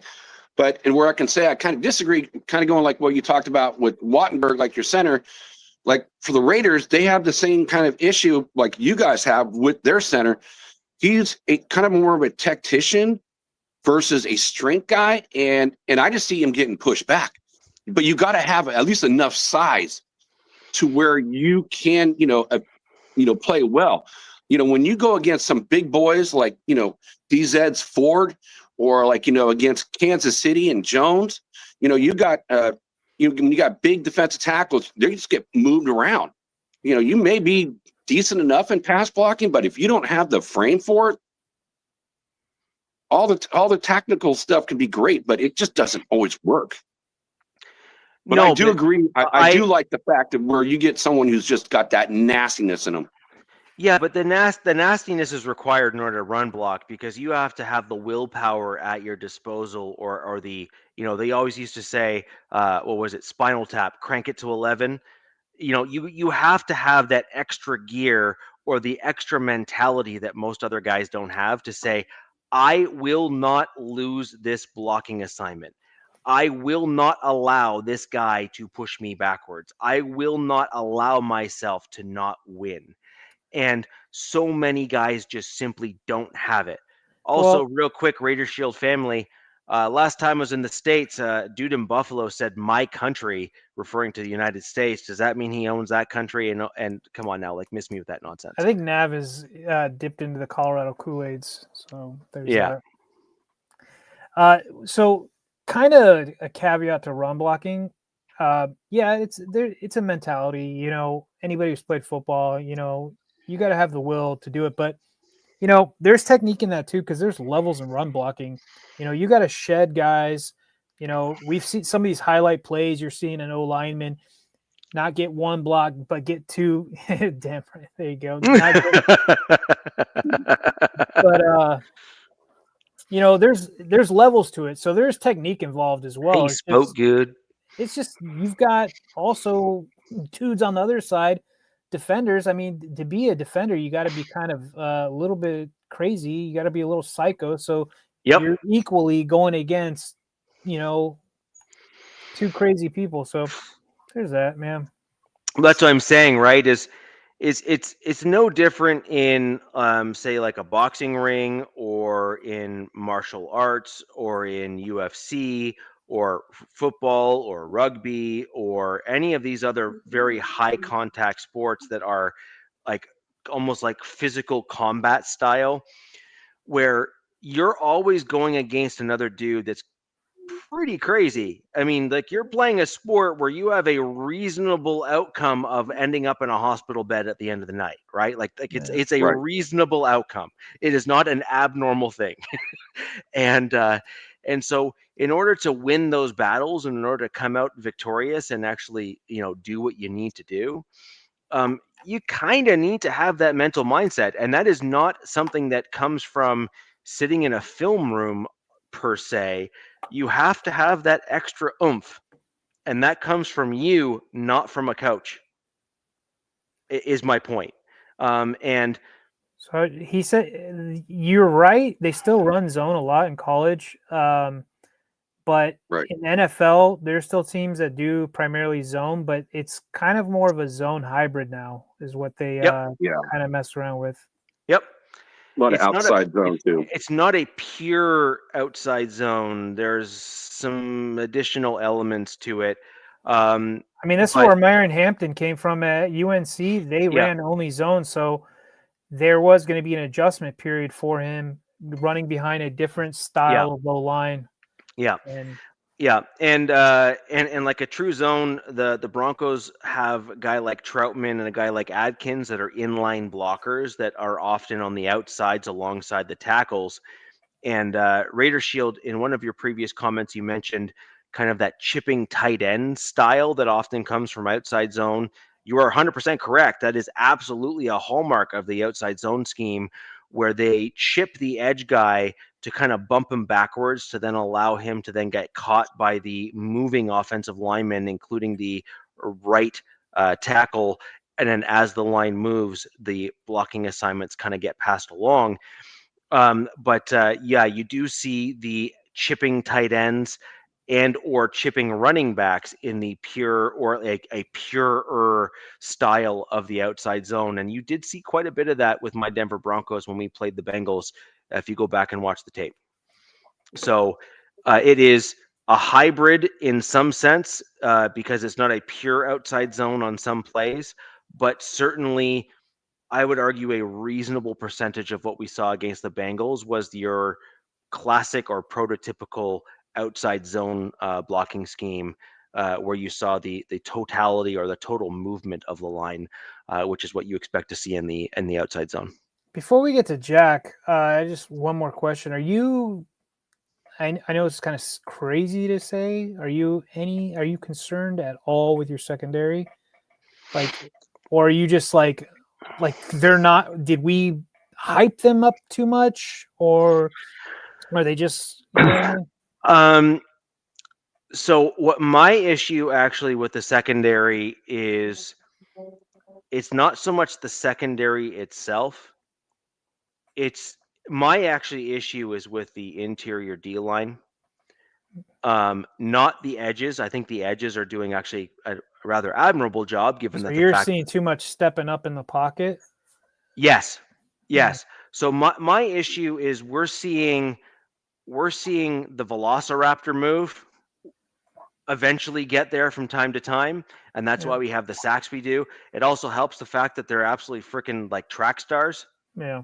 Like, as we just literally, they're number 1 and number 2 in the league in terms of get off speed, and that certainly helps a lot in terms of allowing that to work for them. But the problem is that you ultimately need the middle three or the center portion of your D line in order to win their assignments and break through to the backfield, to collapse the pocket interior, so you can't have the push out that happens with that that natural pocket that you see, where you get that kind of semicircle, or the U that eventually forms in that perfect pocket that you look for. You can't allow that to form. And my Denver Broncos on the interior of the D line have not always been able to this season collapse that interior of the offensive line, allowing the quarterback to hold on to the ball and just simply kind of bob. Unless they go against the Los Angeles Chargers, but other than that, yeah. Well, I mean, we did collapse the pocket reasonably well there, but even then, our interior were not the ones that were getting home. It was our edge rushers, and even against Alt, we were beating him. He had one where he's like, what the hell just happened? He was like confused on how he got beat so bad, right? Yeah. And so the thing is our edges are the ones that have typically been winning those battles. The interior has actually struggled a little bit for my Denver Broncos, and I remain consistent. I mean, if nothing else, I will remain consistent here. From the get-go in the draft and even last year, I want a dude that's in the 320 range to 330 range in the interior of the D line that can also rush the passer and then also naturally can stop the run. You need that. It is a requirement, and we just don't have that on our team right now. I've said this. I said this. There was a space on X I was doing the other night with some guys, and Jack, you mentioned Puna Ford because he's with the Rams now, but I know you meant somebody else. But we have who's the guy that they Tier Tart? Is the Tart? Yeah, that's I guess who I'm thinking of because he played well. He's been playing like a stud all season. He's a wrecking ball. But I have a theory that they said, "Hey, come here, man." He had some infield or on field and off field issues at some of his previous stops. I think Tennessee, Miami, or wherever. But there's a combination. We got like 3 dudes: Deshaun Hand, Caldwell, and Tart. But I think with Tart is fans are like, we need to re-sign this dude. They could very much do the same thing they did with Puna and be like, we'll just let this guy walk. We'll get you paid. Come here and we'll get you paid. But, that'd be a guy, Richie, in the offseason. If he becomes available in free agency, I could totally see your Broncos being all over because he's a dude. He is a real dude. Like, he's been a pleasant surprise this season. And I will say your boy Hand also, he looked good, against New York. So, yeah, you guys have definitely made some changes, and I got your team like on defense wise. I think you're like number 3 in the NFL right now. I think they're doing well in points again. Unfortunately, those interceptions really kind of screwed their stats probably because both times they were brought down to the 5-yard line. So what are you going to do, right? I think you hold them to 3 and a touchdown. I think 1 became a touchdown. But yeah, they're doing really good. We're not going to rehash my game. We got to get into your game. So interceptions that's a big thing. So I always like to read this off. So want to salute everyone that's in the chat. We got Navman, we got Jack G, Tony V, Ed Winchell, Gerald Ross, Chewy, Bronco for Life, Andre Baker, Paul Schaefer, Kona, Cheers, brother, and Victory Lap and Clayton. So good to see all you guys out there. Yeah, turnovers is a major thing. Just, going to my game, the Raiders played the Bears, and I was pretty darn close to my score prediction. I had it 24-23 Raiders. It was actually 25-24 Bears. Wow, Jack. That was almost dead nuts. But the whole thing is, it's like this team actually broke out of its shell. I mean, on all 3 phases, we did absolutely horrible against the Commanders in all 3 phases. And the Raiders this time, all 3 phases looked good. I mean, for the first time this year, I can actually say the offensive line looked good. I mean, they gave up only 3 pressures, 0 sacks. Oh, wow. And from an offensive line like this, yeah, it's like I wasn't expecting it. And, when you talked about injuries, it was the third to the last play. I'm going to kind of, I'm going to circle back on. But on this, with the third to the last play, that's when we lost our guy in Colton Miller. I mean, he was been our best offensive line this whole year. Just stout, week in, week out. You just know he's a rock. And he went down with the same thing. We thought it was a high ankle sprain. It is. And he also fractured his ankle. So he's on IR. Who knows when he's going to come back? It could be 6 weeks. It could be, who knows? It's a stress fracture. So I don't think that's season ending, to be honest with you, Jack. I think that might be due to size. I think I'm thinking 6 weeks. Mm-hmm. That's kind of what I'm thinking too. The stress fracture is not what you need to worry about. The stress fracture is they call it micro fractures. I've had 4 of them before. They are annoying, but they will heal fast. Raider Shield, you are correct. Yeah. It's the high ankle sprain that you actually need to be more concerned with? Sure, but so like with Yeah, the man, high he's got 'em both. ankle, yeah. So with the high ankle sprain, there is a thing where you can do pain management with that, but the stress fracture, playing on it just gets even worse. So after a certain amount of time, but in 6 weeks, he should be back, taped up, ready to rock, maybe some ibuprofen or something, I think. And what's interesting is that, the guy who comes in, who Pete Carroll had before, his name is Forsythe too, Stone Forsythe. Looking at his numbers, is like there's a reason why he was on the couch and why, we pick him up. And so it's interesting. We pick him up. He goes in right after Miller gets hurt. And we're right at the end of the game. And what do? Genty's had a great game, which I'll talk more about. But we go right behind him and we lose a yard. So now we got to kick a field goal. We're going for like a 54-yarder. And of course, the one play that happened where the special teams didn't do well. And you have a great kicker, and you have a really good kicker too. Yep. And it got blocked. And it got blocked not from the inside, from the outside, which is kind of interesting.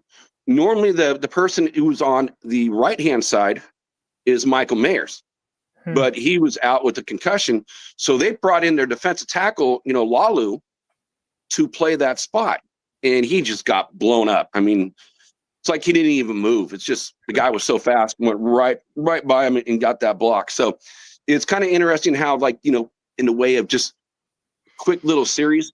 The Raiders, though, I mean, with this game, they had Geno Smith was the one reason the Raiders lost. You want to talk about, I thought we had Minshew, back, or Jimmy Garoppolo out there. I mean, by he had 4 or 3 INTs. 2 of them in the first half, 1 on the very first play in the third quarter. And the Raiders are winning. So that defense really stepped up its game. Someone needs to check his bank accounts. Oh, Geno even knows it. I mean, I don't want to hear it because that's what quarterbacks say. Hey, it's on me, blah, blah, blah. He had just as many passing yards as, when you guys played against New York. And they didn't really throw the ball. They ran the ball a lot more. So 117 yards, exactly what, again, the New York Giants had for their quarterback, their rookie quarterback. Yeah, it was like 111. Yeah, something like that. 111. Yeah. He had 54 yards rushing. So it's like, looking what Geno did, it's like you had 0 pressures. All the other games, everyone's putting pressure on you. The offensive line does their job. 0 sacks. And you're making bonehead throws. I mean, just god-awful throws. Behind people, short. I mean, he was definitely not in his rhythm.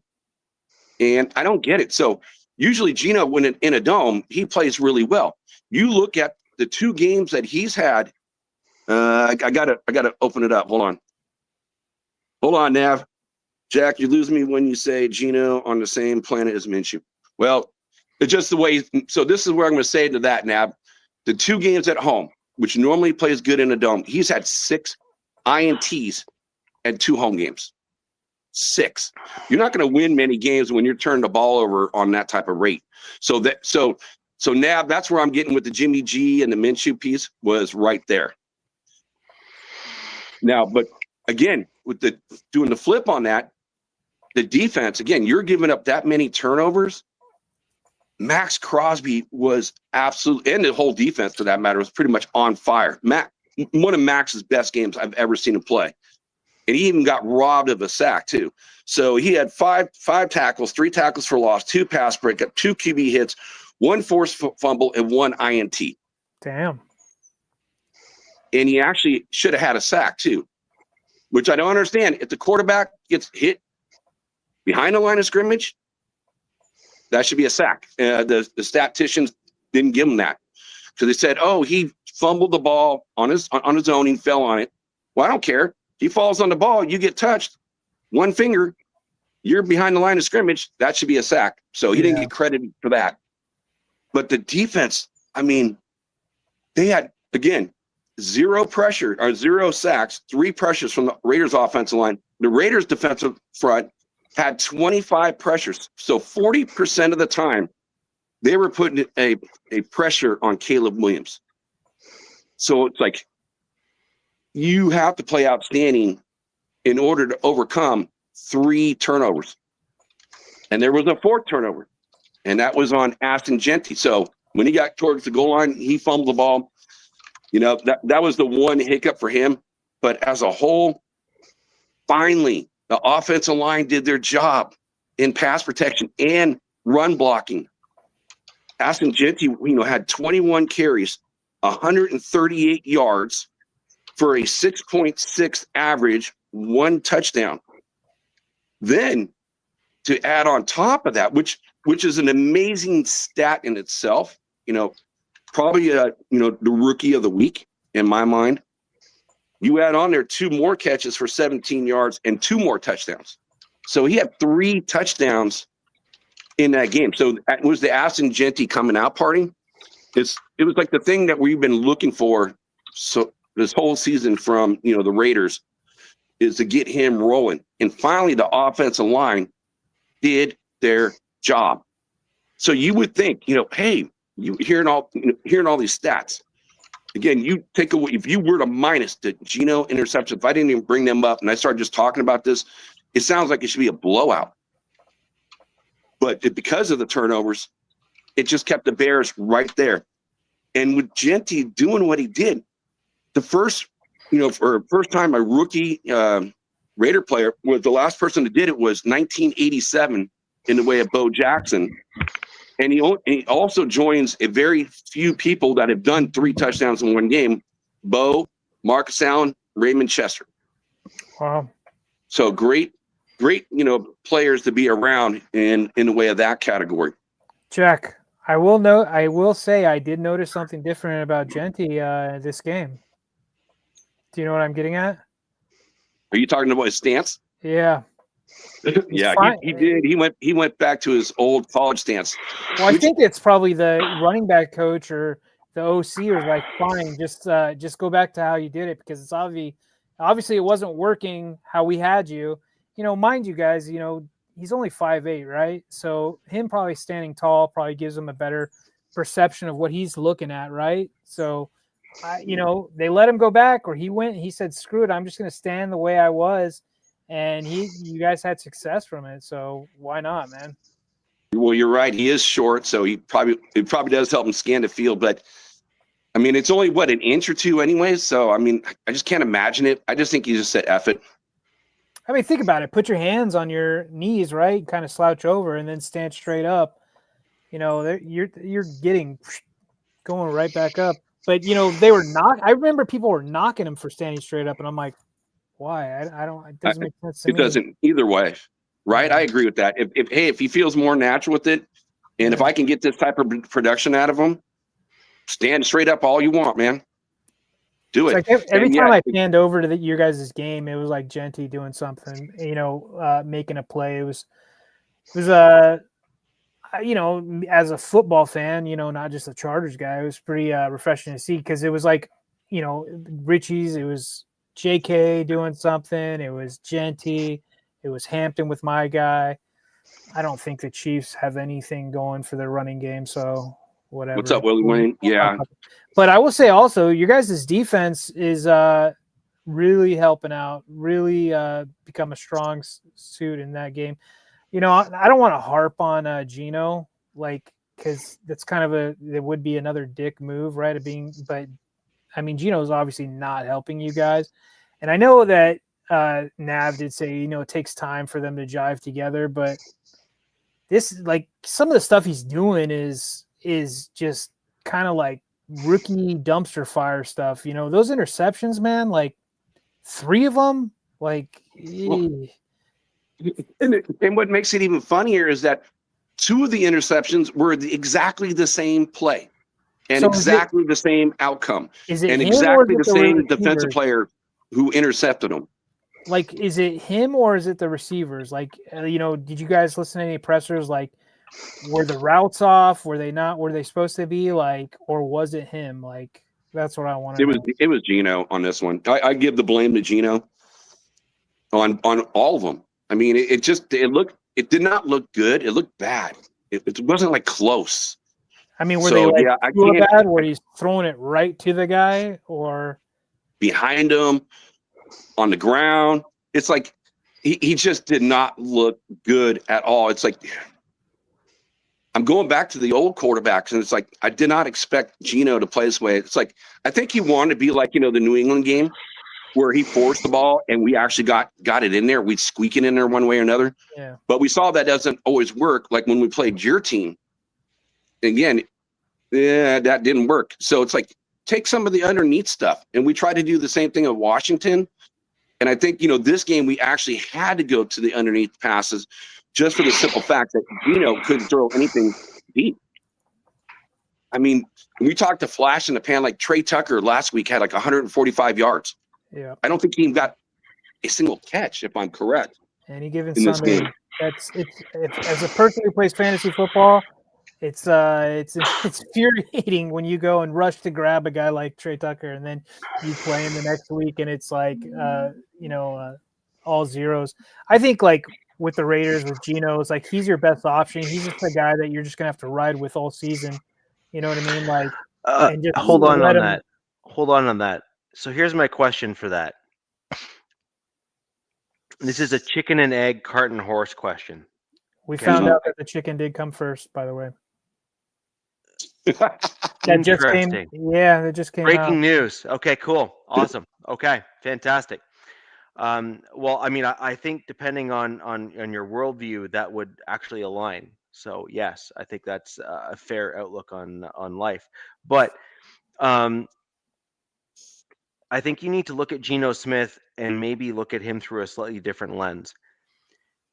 If you had an offensive line, Raider Shield, you are correct, sir. However, there will be many, perhaps on the other side of the R-word aisle that would disagree with you, and you've quite literally hit it there with your secondary comment. They said it has something to do with like some sort of proteins in the shells or something can only come from a chicken. Yada yada. Well, look, I mean, mathematically speaking, not to try to go down that road on this podcast, mathematically speaking, all roads do point in a direction of creation in some way, shape, or forms, even mathematically. So it is what it is.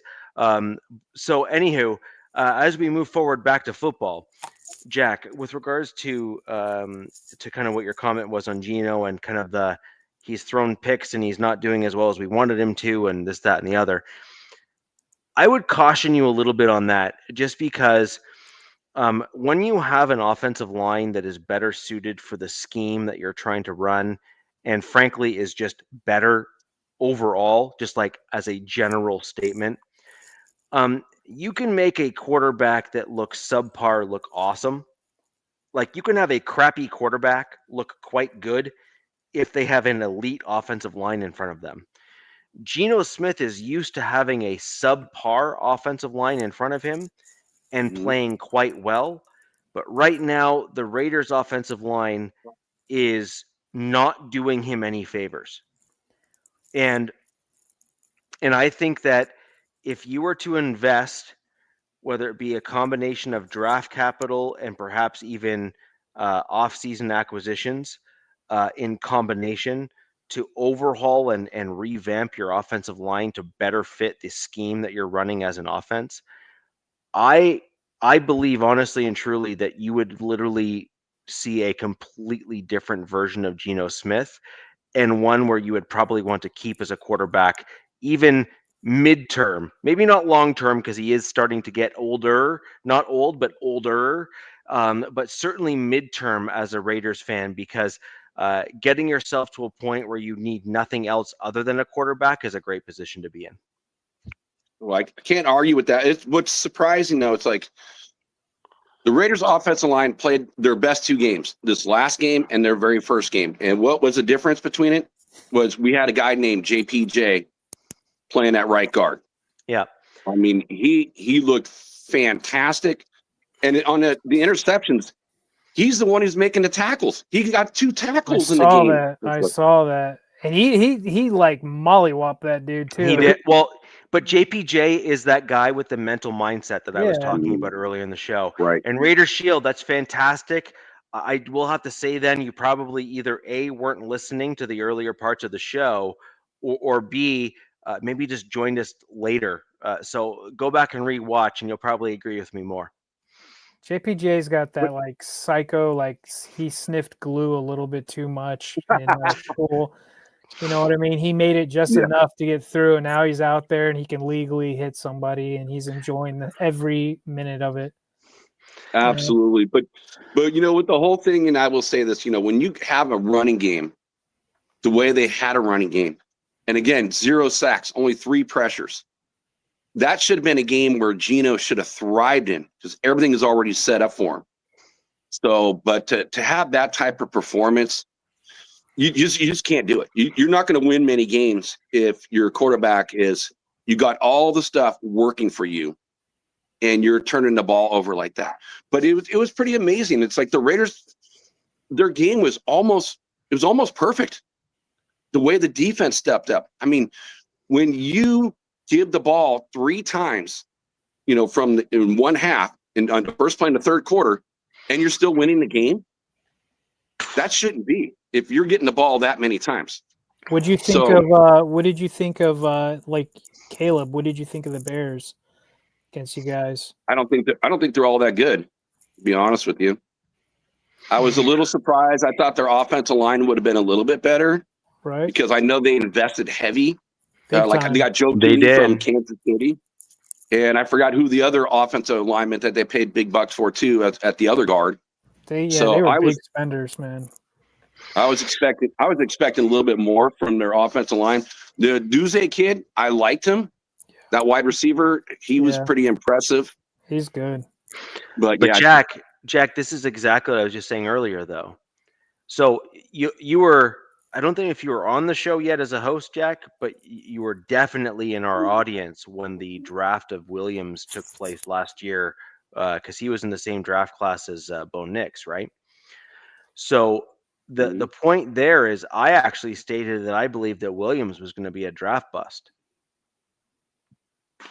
I never thought Williams was going to be a successful quarterback at the NFL level. He does too much off-script stuff, man. It's right, like, and he has the same problem that Bo Nix has. Right, but this is my point. He has the same problem Bo Nix has, which is in college he had some challenges up front on the offensive line, and some of the skill positions were not necessarily up to where they needed to be. So as a result of that, those guys extended plays with their feet almost as a default, as opposed to only when needed. Like their default mode is I must do thing in order to make play happen, not I will try to make play happen, and then if I can't, then do thing. Right? Like that's the difference between A and B. A great example of a quarterback who came into the league where the default mode at Oregon was I must do thing and then maybe a play will happen is Justin Herbert. But guess what he did when he came to the NFL? He completely 180'd, and that is why everyone was like, where did this guy come from? I don't understand. Right? Like Justin Herbert was a completely just invert the script from college to NFL, and to his credit has put up some pretty stellar stats as a result. And also to his credit, Justin, albeit he didn't fall into the perfect situation, but he had some really good quarterback coaches early in his career in LA. And one of them, actually 2 of them, people are calling God, and their names are slipping my mind right now. They're calling them QB whispers because they've moved on to other guys and have elevated their careers. And man, I'm going to look them up but go ahead and keep talking. So Richie, what you just said, I totally agree with. And you can see it in that game. He ran 8 times for 13 yards. So anytime, he felt any of the pressure, which, he had a lot of pressure on him in that game. That's what he would try to do. He'd go back to the old college days and let's run around. I'll never forget him. Like Nav knows this. as Notre Dame fans, we saw, USC play Notre Dame, and he looked just like Patrick Mahomes. Well, you can get away with that in college, but not so much in the NFL. The greatest thing to say there is a linebacker at 240 pounds at the NFL can outrun most quarterbacks. So that is not true in college. And that's why that's what Williams doesn't understand. Like, he just doesn't get it. He is no longer the most athletic guy on the field. Right. And it showed. And do you know who also learned that, Jack, the hard way? And it took him until he got to Tampa Bay to finally get it clicking. Baker Mayfield. Yeah. Baker Mayfield. He was always the most athletic guy in the field and could always extend plays in the college level. Tried to bring that to the NFL. I'm seeing Bo Nix and Baker being compared in some similarities. There's a few things of Bo Nix that needs to be cleaned up pretty aggressively, and if he doesn't, I kind of agree that we do run a risk of having mediocrity exist as I was talking norm. about the good parts. If you're going to go that way, that's fine. No. Like, Bo Nix's issue right now is he tries to default to going off script. And that's where I'm seeing the similarities between, say, a Baker Mayfield, a Caleb Williams, and Bo Nix. Bo Nix, Caleb Williams, and Baker Mayfield. They defaulted to going off script, where what they really needed to do is learn to read the field and actually climb the pocket, as opposed to running around to try to extend and make the play themselves, like just with their legs and stuff. They need to learn to climb the pocket and actually read what's around them rather than defaulting to happy feet. And that's a problem. So that's where Bo Nix is certainly more cerebral than Baker Mayfield, and likely also more cerebral than Caleb Williams based on what we've seen right now. So I'm not having the same concerns with Bo overall as those two guys, but certainly in that one aspect of their game, I think there is some similarities, a through line almost between all three of them. Baker Mayfield has figured it out as he's aged now and is in Tampa Bay, and he seems to get it. To his credit, by the way, like, he deserves credit for the personal growth. But Bo Nix needs to also move in that direction as well. He looked pretty damn good this last week. I'll say that. Yeah. I wish my quarterback looked like Bo Nix this week. That's for sure. Yeah. Well, you also need your team to actually do something proper with your offensive line in order to give your quarterback an opportunity to play like that. And I think that's fair as well.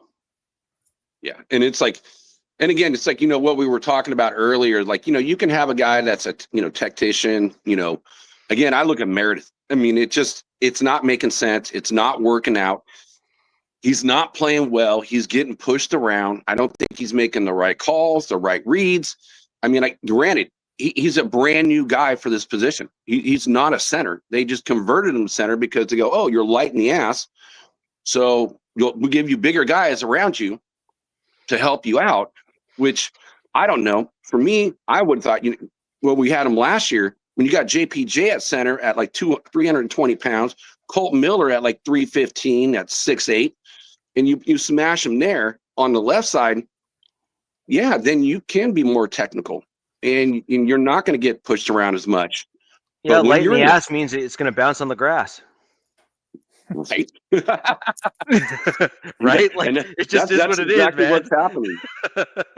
It's exactly what happened. It's funny how we all talk about our centers, and we all got the woes at the center position, again, except for Kansas City, and Humphrey. But I think that's something that we're all going to be looking at in next year's draft for sure, because there's not really anyone you can call up. And I just find it going to be interesting what foresight, and which I mentioned earlier, based on that one play and looking at his overall stats over the years. Well, there's a reason why he was sitting on the couch. His PFF grades stink. And I'm kind of interested to see if they actually, right now he's got the inside track, but I would like to see, again, he's raw. He's a rookie. He has not even been on, he's on the squad, but he doesn't make the active roster, which I would love, for them to give a shot at Charles Grant. He's good, he's a left tackle, comes from a, smaller base school, William and Mary. and he dominated. But I would like to see, again, he's a third-round draft pick. And I would like to see what he can do versus, the retread they brought in Forsythe, who has never really played that well. I think he's got 9 starts in his career, so not a lot. Jack, you said something, and you said PFF, and today, I threw out some stats, but none of them really were from PFF. I did that on purpose because I'm going to purposely try not to use them anymore. They're good for some things, but I'm going to try to not use them that much because I tweeted out something about some of our really good players not having a good game. And one of our safeties responded to me, and he's like, man, it's PFF, bro. Like, they'll screw you if you just have like one missed tackle. But he's like, we'll get better from this. So, and that was Tony Jefferson, who is we call him Unk. And I thought that was pretty cool. He's like, he pretty much in his mind, he's like, PFF, like, yeah, I don't like it for anything except for like offensive linemen. Really, is the only thing I really kind of like it for, because it's kind of hard to gauge unless you're visually seen it to kind of understand where the player's at, especially when you've never seen the player before. So I want to trust my eyes more than use PFF. Mm-hmm. But so for O-line, that's kind of funny that you brought that up, because if you look at how they judge O-line with PFF, it's like one person is watching that individual player every snap and seeing what their assignments is. So that gives you a good bearing, right? With the O-line, like you just said, it's a solid bearing to go by. But like other positions, like, because a safety and one of my linebackers didn't have great games, and I'm like, I kind of forgot what I kind of said. Let me see what I said to him. I was like, 4 out of our 5 top defenders, minus Derwin, were the worst graded guys yesterday. And I was like, make this make sense. And then he was like, yeah, you miss 1 or 2 tackles or you do something and they'll just gouge you. You know what I mean? So. Yeah, that's why I don't like it for pretty much any other position. It's just O lineman. So I'm going to transition off of that. It was a hard loss. I like the effort that the Raiders had. It was, besides the quarterback, it was pretty much a complete game, and it was a winnable game, and that's why I started off that way. So the Raiders this week, they're playing against the Colts, and we all know the Colts, they've been pretty much on fire this whole year. I've never expected, when we did our score, our predictions for wins and losses, I had this as a pure W then. Yeah. I didn't even think about it.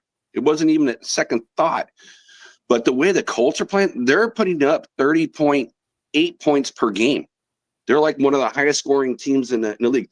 And I never thought Danny Dimes, who I used to love to call Danny Dimes minus 9 cents. But he really looked impressive. So again, you leave the New York Giants, and I don't know what happens. Barkley, last year he becomes Indiana Jones, rusher, and then now you got Danny Dimes with the Colts looking impressive. Jack, it's not Danny Dimes. He's Indiana Jones now. Well, he looks like it. It's impressive, to the way he's playing, and I listened to the on the MHRT network, when the Broncos played him.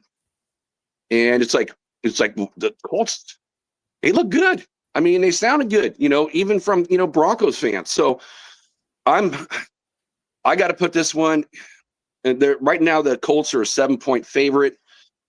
I don't think it's going to be as high scoring as what the NFL is predicting. Vegas has got them at 48 is the over-under. Wow. I think this is going to be a lower scoring game, to be honest with you. I just like the way my Raiders defense is playing. I liked what the offense has done to keep them off the field a little bit longer, with Genty now running the football. So if you can keep Genty running, it's going to keep their offense off the field. So I got it actually a little bit lower scoring of a game, but I do have the Raiders losing by 7.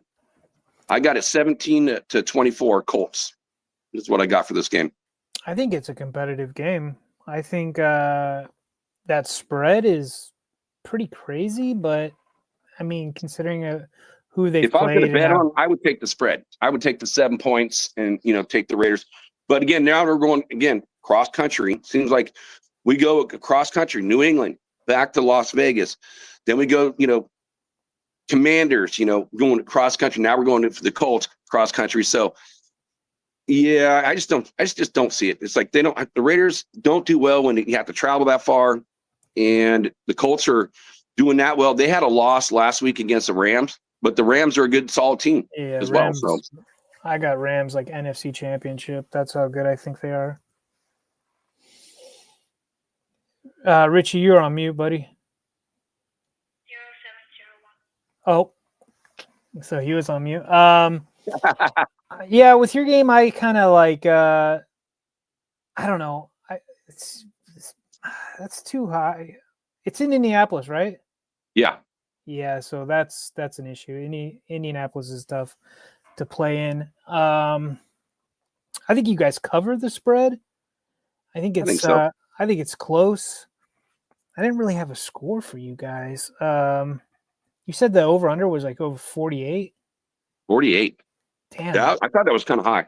Yeah. But like I said, the Colts they're putting up over 30 points a game though right now. Your guys' defense has been playing well. You're gonna need it this week. I think I saw some stat like that Daniel Jones was like I don't know, that he's just been on fire. He's just been clutch. Like, they don't punt. I don't know what. I didn't even check their stats against the Rams, so I'm going to take your word for it if you checked into them. I thought I had their box score up. Guess not. Just shows how much I don't really care about the Rams, but there's that. Yeah, I think you're playing the Colts, right? Yeah, I just said that. They're a good team this year. They've done some good things.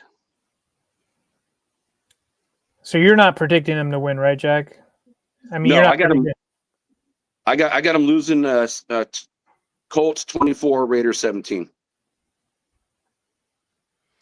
Yeah, I would agree with that. Actually, that's right in a similar ballpark to what I think. I gotta I think I'd just go 27. I'd say 27-19. Colts. I gotta like that 27-19 Colts. They're at home. They just came off a pretty close loss to the Rams. I think Gino should have a better game.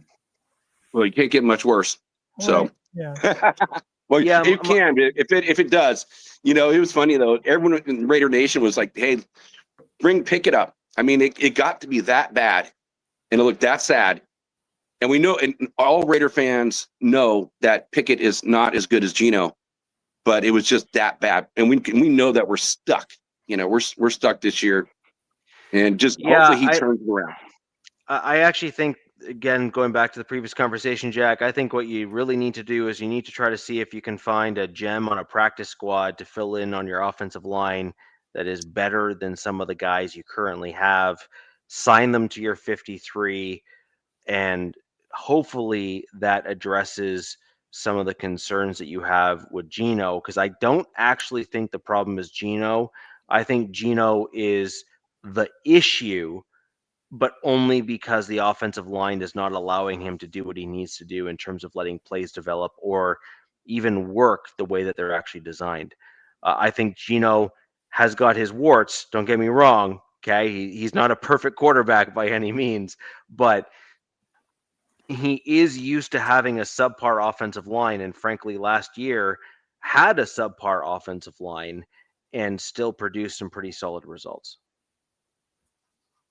Agreed. And again, before this game, the Raiders were on pace to break their own record in giving up sacks. So the offensive line is clearly a big issue for the Raiders, but it was nice to finally see that it improved. And Danny Dimes actually not the best of games. I mean, 24 for 33, 262 yards, 1 touchdown, 2 picks. So I'm hoping he plays just like that. Yep. So it sounds like, though, generally speaking, if the Raiders do win, you'll be sort of surprised. And I think we've all picked the Colts to win this one pretty much unanimously. they just seem to be on another level this year. They're on a roll. They are. They have figured it out. They have kind of gotten themselves to a point where. But this is a game I can see the freaking Raiders winning because they do this every year. They beat teams that they shouldn't beat. So every year, I can see the Raiders winning this game. Yep. Every year there's 1 or 2 games in the last 3 to 5 years, Jack, actually. I think this is a fair comment to make, where you go into a team that you literally have no business winning. And honestly, there's been a game or two where you beat the brakes off of the team that you had no business winning against as well. Like there was a few games where like you just made another team you just made another team look silly. And you've done that against a few different teams over the last few years.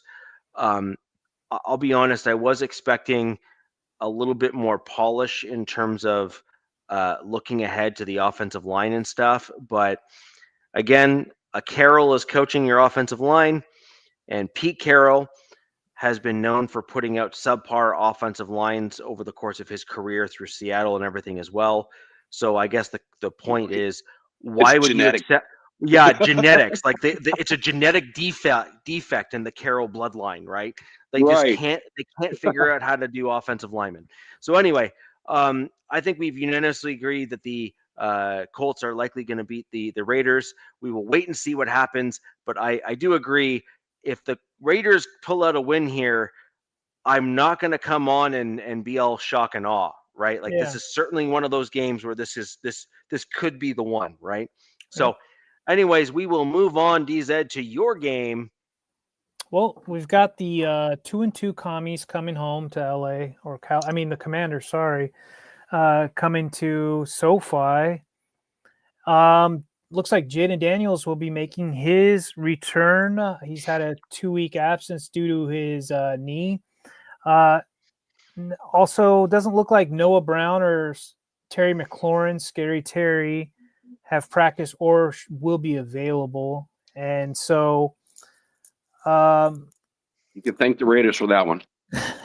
Thank you. They do run a running back committee, with Bill McCroskey and Chris Rodriguez and McNichols. Looks like their pecking orders: Debo, Ertz, McCaffrey. They did sign the chosen one, Robbie Anderson. It's like he's been on his 30th team. They're a pretty poor team on third downs, and I'm wondering if that's skewed due to Mariota being in these last 2 weeks. And then, small sample size with just 4 games. They were 15 for 45. They seem to be a pretty balanced team, run and pass. Their defenders to really keep an eye on is Bobby Wagner. Some say he's toast, but he leads the team in tackles. He's got 2 sacks. You got Frankie Louvu, who's got 1 sack. Dorrance Armstrong with 3, who is came out with an illness. So we'll see. And then Deron Payne, that's the dude to key around wherever he's at. You need to know. Go the opposite way. Yeah. So this will be interesting.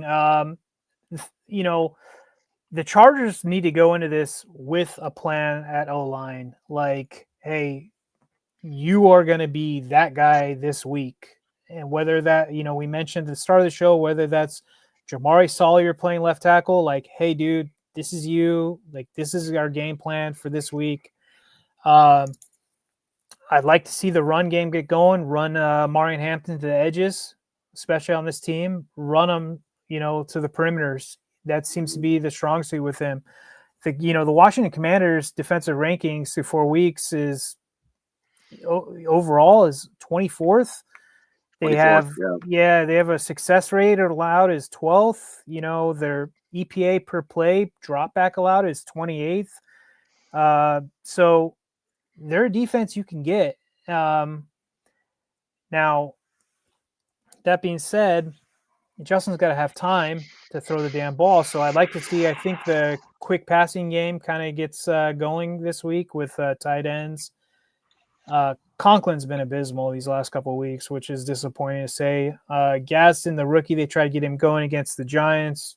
not a really good game. So need to see stuff going. But if we can get Mackay back in and Will Dissly back, that'll be a huge boost, especially on that right side. Or where they'll probably put Dissly, helping one guy or another.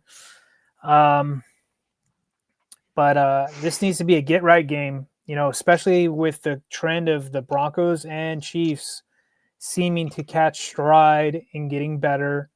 We're seeing progress in both teams week to week. Everybody sees it. If you've got eyes, you can tell the Chiefs are getting better, the Broncos are getting better, and we know what the Broncos' schedule is. We know what the Chiefs' schedule is. We know what we've got going.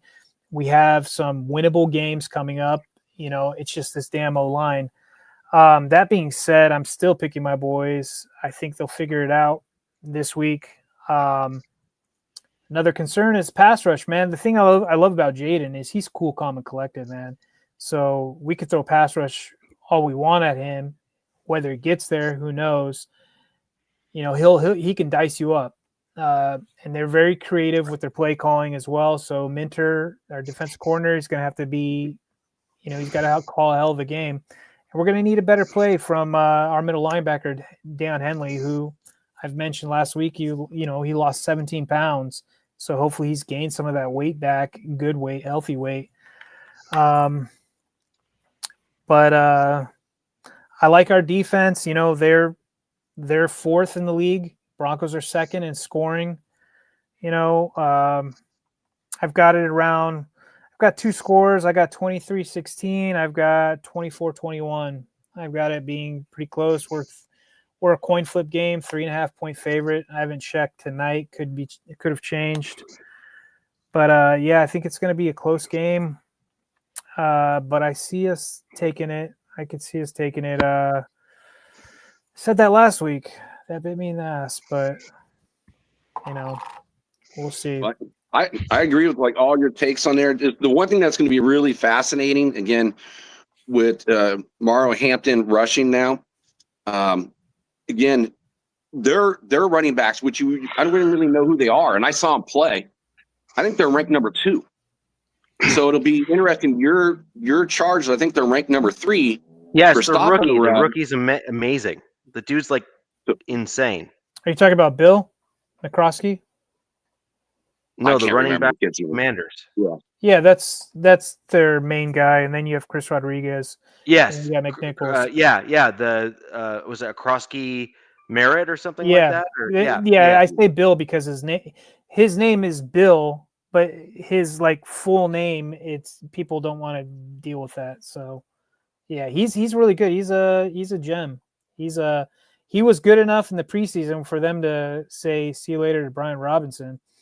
It'll be a fascinating matchup. Again, I think that's what's going to dictate this game. Can you stop the running game from them? Because, again, even they got Daniels back. He's coming off the injury and so forth. We don't know if he's completely 100%, 88%, but I'll take an 88%. James Daniel almost over any quarterback in the league. And when you don't have Scary Terry to throw to, that really kind of limits your big play guys. So I think they're going to have to go the run. Yeah, and I like their stopping the run. So Luke McCaffrey. That's going to be the matchup. Yeah, it'll be interesting. Debo, he showed some flashes this year. Zach Ertz, he's still pretty clutch. Nothing really special, but he's clutch. I could see them leaning on the run, but I mean, I like our defense. I like our defense in the run, especially. We'll see, man. But like I said, that's the matchup. But I'm giving your Chargers a little more credit than what you are giving them to them, because your team has really kind of impressed me. Watching, even when I watched them lose, against the Giants, but as a whole, I just like what your coaching staff, it's just, again, can the offensive line keep your quarterback upright? Yeah. And I got this one a little bit different than you, but we're close. I got it the same score for the Commanders at 21 points, but I'm going to give your Chargers an extra 3 points over than what you said. So I got a 27-21. Yeah. They're going to have to get out of the gate. They're going to have to figure it out. But, We'll see. It's all that O-line, Jack. That's key. And you would think this week that they need to go in with a solid plan, and we'll see. We shall see.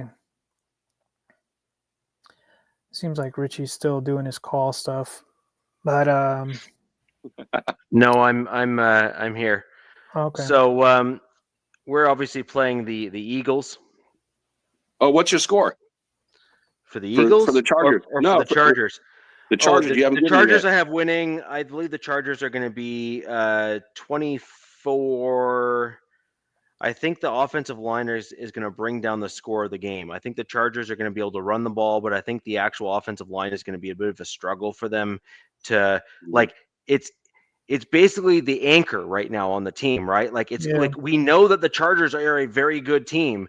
The problem is they have a whack of injuries, and their offensive line is their kind of anchor in terms of their ability to kind of really jump off and start playing well. So my guess is going to be somewhere in the vicinity of like a 24 to, I'm going to say 24-21. I think it's going to be a closer game than we think it's going to be. I think that the running game of the Commanders or Washington, I think they're going to be a more formidable opponent than I think a lot of people are giving them credit for. I think Jaden Daniels will add some interesting complexities to this. Yeah. I'm going to say 24-21 for the Chargers. I just think that your defense is going to give them just enough, your team just enough to come out on top. But I think it's going to be a lot closer than a lot of people think it's going to be, is my prediction for what it's worth. I could see that, yeah. Yeah. Yeah, So it's amazing, Richie. 24-21 is my prediction. Yeah, you had the same, we got the same score for the Colts game. You got the same score with DZ for the Chargers game. I'm interested in what you're going to say for your Broncos this week. Well, may as well dive right into it. Thanks for throwing me into the fire here. But yeah, we're going to go right into the Broncos game. I think this is going to be an interesting one. So if we all remember my predictions for my Denver Broncos as we started the season, I had us going 2-2 for the first 4 games of the season, if we remember my score prediction. However, I didn't have us winning. I had us beating the Colts and losing to the Bengals. Well, yeah. We just inverted those, right? So like my record so far is actually on track. It's just we won and lost the wrong games. Now, given some stats that we have been discussing in our private chats via text over the last little bit here, guys, the Eagles are a bit of a paper tiger, very similar to the Bengals. They are really no longer the Eagles that they once were. They are kind of... They're on the Chiefs 2024 diet. Yes. They've done just enough to win, but their stats are actually pretty crappy. Like they're not very good. And their offensive line has regressed. Some of their other stats have regressed. I think their defensive line has regressed a little bit in their rotation just because they've lost a few guys there, and they haven't had enough time to replenish at the caliber that they need to have in order to maintain that caliber on the D-line. Overall, just their actual stats are much worse than they have been in the past. And with that in mind, I'm going to make a bit of a bolder prediction here for my team. I think that if we make the needed changes on the offense and we have Forsyth in the running game and we do some other things and play a different way, I actually think that my Broncos will come out victorious in this game. And that is certainly something that, I'm going to be honest, I never thought would ever happen. I can't get a handle on this game. So here's a few things that I'm predicting as a result. Benito and Cooper are super fast off the edges, so that's going to cause, I think, the Eagles' offensive line some fits, and I think that's going to be a big challenge for Hurts. That's also going to allow us to contain. Now, the only caveat that I have here is Vance Joseph needs to get out of his own way and stop doing stupid things as a defensive coordinator. Okay? Like, you don't alter your defense that is working to then try to, check things out. You just play your style, because if you bracket Hurts, you're forcing him into the middle of the field, and I think that's going to help us because Hurts actually wins with his legs. I think this is a game where Vance has to pump the brakes on the blitzes. Yep. I think the blitz will come back and bite you in the ass if you guys stay heavy, like your trajectory, which works on other teams. But this team, I don't think it should. I think that's where you go. No, we'll just rush 4 or do a simulated pressure or something like that. Back off into coverage because these guys, they're not throwing, right? This is Yep. a run first, kind of thing. Right. So yeah. Well, the offensive line's ranked number blitz 3 in the NFL. The Eagles, right? Yeah, the Eagles' offensive line's ranked number 3. So Right. But the benefit of a blitz, if you're a run first team, is a blitz will clog some of the lanes because you're sending more guys into the lane assignments. And so there is some benefits in operating in that general type of scheme and whatnot. Now, the big kicker here is, are they going to remain lane and gap disciplined for the Eagles? That I am not sure about. I mean, my Broncos. The problem is that when we play teams like this, Vance Joseph likes to try to not play his normal defensive scheme and run things like spies and other things. Well, the problem is that takes a guy out of a lane assignment, and then you end up with an open running lane. And my Denver Broncos have had actually some challenges stopping the run this year. And so I think you need to stay with what works. If we can stay with what works, run and play that gap discipline scheme that we have typically run with Vance Joseph, that has typically worked with the blitz. Now, DZ, I do agree with you. I think that blitzes were going to need to be strategically timed, and I think that they're going to need to be strategically run, where you overwhelm maybe one side of the line versus the other, or some variation thereof. And I think you'll end up coming out on top as a team, and I think it'll work out in our favor. I think another thing is yeah, I know their defense isn't what it used to be in the past, but who's your favorite guy on your offensive line?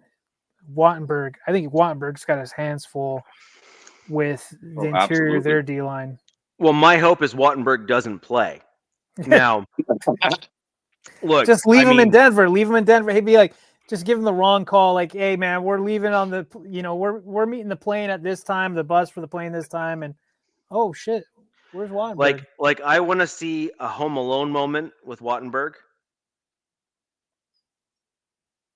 Where they just forget to wake him up the morning of. Let's be honest. That would make for a great social media moment, right? So let's capitalize on the social media meme, and let's just leave Wattenberg back in Denver, and let's just call the win across the board. Now, you guys are playing in Philly, so that's we are. You're not really primarily a West Coast team, it's mountain time, so it's not that big of a deal.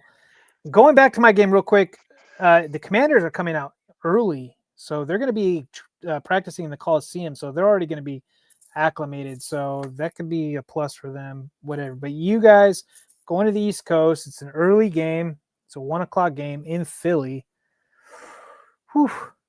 I don't know, man. Like I said, this Eagles team is on the Chiefs 2024 diet, where they were just in all these one-score games where they're coming out ahead. They weren't losing. They weren't losing. They just won, right? Yeah, exactly. And I think the Eagles are have never led in any of these games or something. Some crazy stat. Yeah. It's some it's something crazy. It's like fourth quarter comeback wins. They're 7th overall in points scored though. So they're making their magic in the fourth quarter. And the tush pushes, they've mastered it. It's unstoppable essentially. I don't know why teams don't use that more. Well, they do, and they just get stopped. But the way they do it, however they get their scrum together, their rugby scrum, that's just works. Because they're guys that they have on their line. They have a minimum height and weight requirement for dudes on the offensive line. And then you guys also got to look at is Jalen Hurts squats 700 pounds. He is a large human being himself, and so you simply have there's all sorts of combinations in the NFL that are just like you're well suited for A, B, or C, for example. And you had the Legion of Boom, for example, in Seattle. that was well suited from a secondary perspective, simply because they were a bunch of big dudes that hit hard, right? And so as a result, they were a really formidable defense that played super physical. They also played in an era where they were in the in-between between the current era we're in now, where if you don't lay an offensive player down on a mattress, you'll get a call. Whereas back then, you were allowed to still hit in some of those crossing hits and some of those other things that they weren't calling penalties for. And it'll actually allowed guys like Cam Chancellor and others to play the aggressive style that they did. Very Troy Polamalu-esque in terms of what you saw in Pittsburgh, if you will, to kind of give a more historical reference point for those that are fans of the show. And then so the point here is that the Eagles, in my opinion, I just think when we're looking at them overall, big picture, I think their interior defensive line is missing guys, and they're starting to get gassed because they don't have the same talent level there. And then when it comes to their offense, short yardage plays, I agree. I think they can absolutely potentially come out and bite you with some of like the tush push and other things like that in terms of plays that they run, and also hurts his legs, which is he's an additional running back on the field. However, ultimately, overall, etc., I think that my Broncos defense is well suited to allow, with a combination of secondary and other guys like Manito and Cooper, to trail it, follow, and catch and tackle actually hurts. And I think that will lend in our favor and lean in our favor. So my general thought process is I think this is going to be a close game. Yeah. And I do. I think it'll be a very close game. I think this is going to be a lower scoring game overall, because I think it's going to involve like long clock runoffs. I don't think the passing game is going to be the predominant offensive weapon of the Eagles. I think they're going to try to run the ball because my Broncos have struggled in the runs when you're looking at the tape. So I think it'll be an attempt to win through chunks. And as a result of that, I have this game being somewhere in the vicinity. I have this as like a 24-20 win for my Broncos in this game. And I think that a combination of the defense and my absolute fingers crossed wishful thinking that Wattenberg rides the pine or is left in Denver for a home alone moment will see us with Forsyth on the field and a better run game as a result. Real quick, I got this. Look, I think this is going to be really competitive, really close game because I think you guys match up really well. My concern is Bo Nix on the road, hostile environment against a team that's been proven to do it, albeit, not on par as they were, say, previous year. But I've got this close, low score. I've got it. It's either 21 or 22. I wanted to go with a weird score.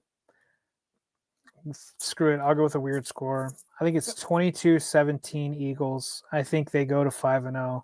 And I think you guys drop another close one that you shouldn't. And it's just the way it goes. Like I said, something's going on in Philly. They don't look good. I agree with the paper tiger stuff. Yeah, I do too. It's just they got the moxie, man. Yeah. And it's just But I could see you guys winning this game because, like I said, I feel like you guys are evenly matched throughout the board. I think you're one Achilles. That being said, Bo's playing great. I just think that he would have to play a special game in this game. And I don't think you guys could or should lean on the run per se. I know JK, but that was against the Bengals. Bengals are not the Eagles no matter what. So, yeah. Yep. We'll see. My only comment on that, just real quick, just on the run game and not leaning on it. No, I mean, I guess you should. I guess you could. I mean, I've seen JK run it outside. Sorry, that's Right exactly what I outside. was going to say, Jack. So my general comment there is, I think that what we're going to see is what we saw more against the Bengals against the Eagles. So I don't know if you guys saw what we did against the Bengals to really jumpstart our run game.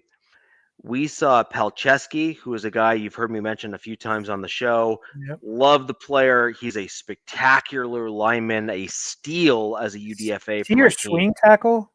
He's a swing tackle, but Yeah. he's like an undrafted free agent dude that's just absolutely started to kill it. Like Yeah. he's doing real well. You're going in jumbo packages. Oh yeah, we're going pure Yep. jumbo packages, and then but we're not only just going jumbo packages, we're also adding a flanking tight end on the outside of the jumbo package. So we're going like big sets there, Yeah. and then we're allowing the tight end to chip, but then also it's like a chip and release.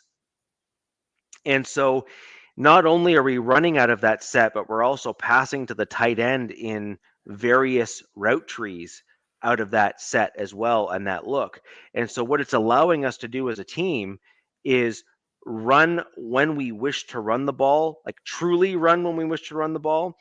Also run to the outside to allow kind of the speed backs to work, but then also get some passing plays in there as well, which then allows us to do what we want to do. Like I said, man, I could see you guys winning this, and until proven otherwise, there's something going on with the Eagles. So, I mean, I wouldn't be surprised if you guys won this. It's super close. I'm picking the Eagles right now, and I agree. yeah. I agree. I think they can. Well, I agree. My general comment here, though, is go ahead. Well, I was going to say, in the way of what you said, in the way of this game, and it's going to be a close one. Yes, I do see it being very close. I do agree there's no Ja'Cory Bennett. Raiders traded him to Philly. He's on IR. So they lost Booker, who's on the Raiders. So, DZ, you're actually going to be playing one of the other D tackles when you play Washington. I forgot his name. But they signed to like a $10 million contract. So Luvu or the depth for Philly is definitely has changed. And, I can see the big boys getting wore down as the game goes on. I do see it. That is their strength. Going against, the Broncos offensive line is in the middle, especially with your center, which makes it even feels worse. But I just look at what the Broncos overall, the 9th offense in the league, the 10th best defense rated right now in the league, which I think they should even be higher. I mean, I expected more from the Denver's defense. And the Eagles, and what I said to you guys earlier today, their offense is 30th. Yeah. The defense is 22nd. I mean, so they've been getting these blocked field goals and, and running it down to get the touchdown to win the game in the fourth quarter. But it's still the Eagles, right? They still got one of the best offensive lines in football. The defense, which they haven't done much in the way of sacks. They great running back, but the defense has only had 5 sacks for the whole season. So they're not putting that pressure. I mean, they may be stout against the run, but they're not putting that pressure on quarterbacks. So I see Bo could actually have a really nice game this week. And I'm right there. Richie, you said 24-20. Again, we're pretty much almost on the spot. We're 1 point, difference. I got 23-20, and I got the Broncos winning it. You got to lose at some point, and they've just been hanging on by a thread. So I think this is a game where they actually don't get a W. You're like the other side of me, Jack, right? Like I'm like, yeah, it could go either way. You're like, the good devil and I'm the bad devil. It's one of those. It's just one of those things. It'll be interesting. And I'm glad this game's on before my game because I really want to watch it.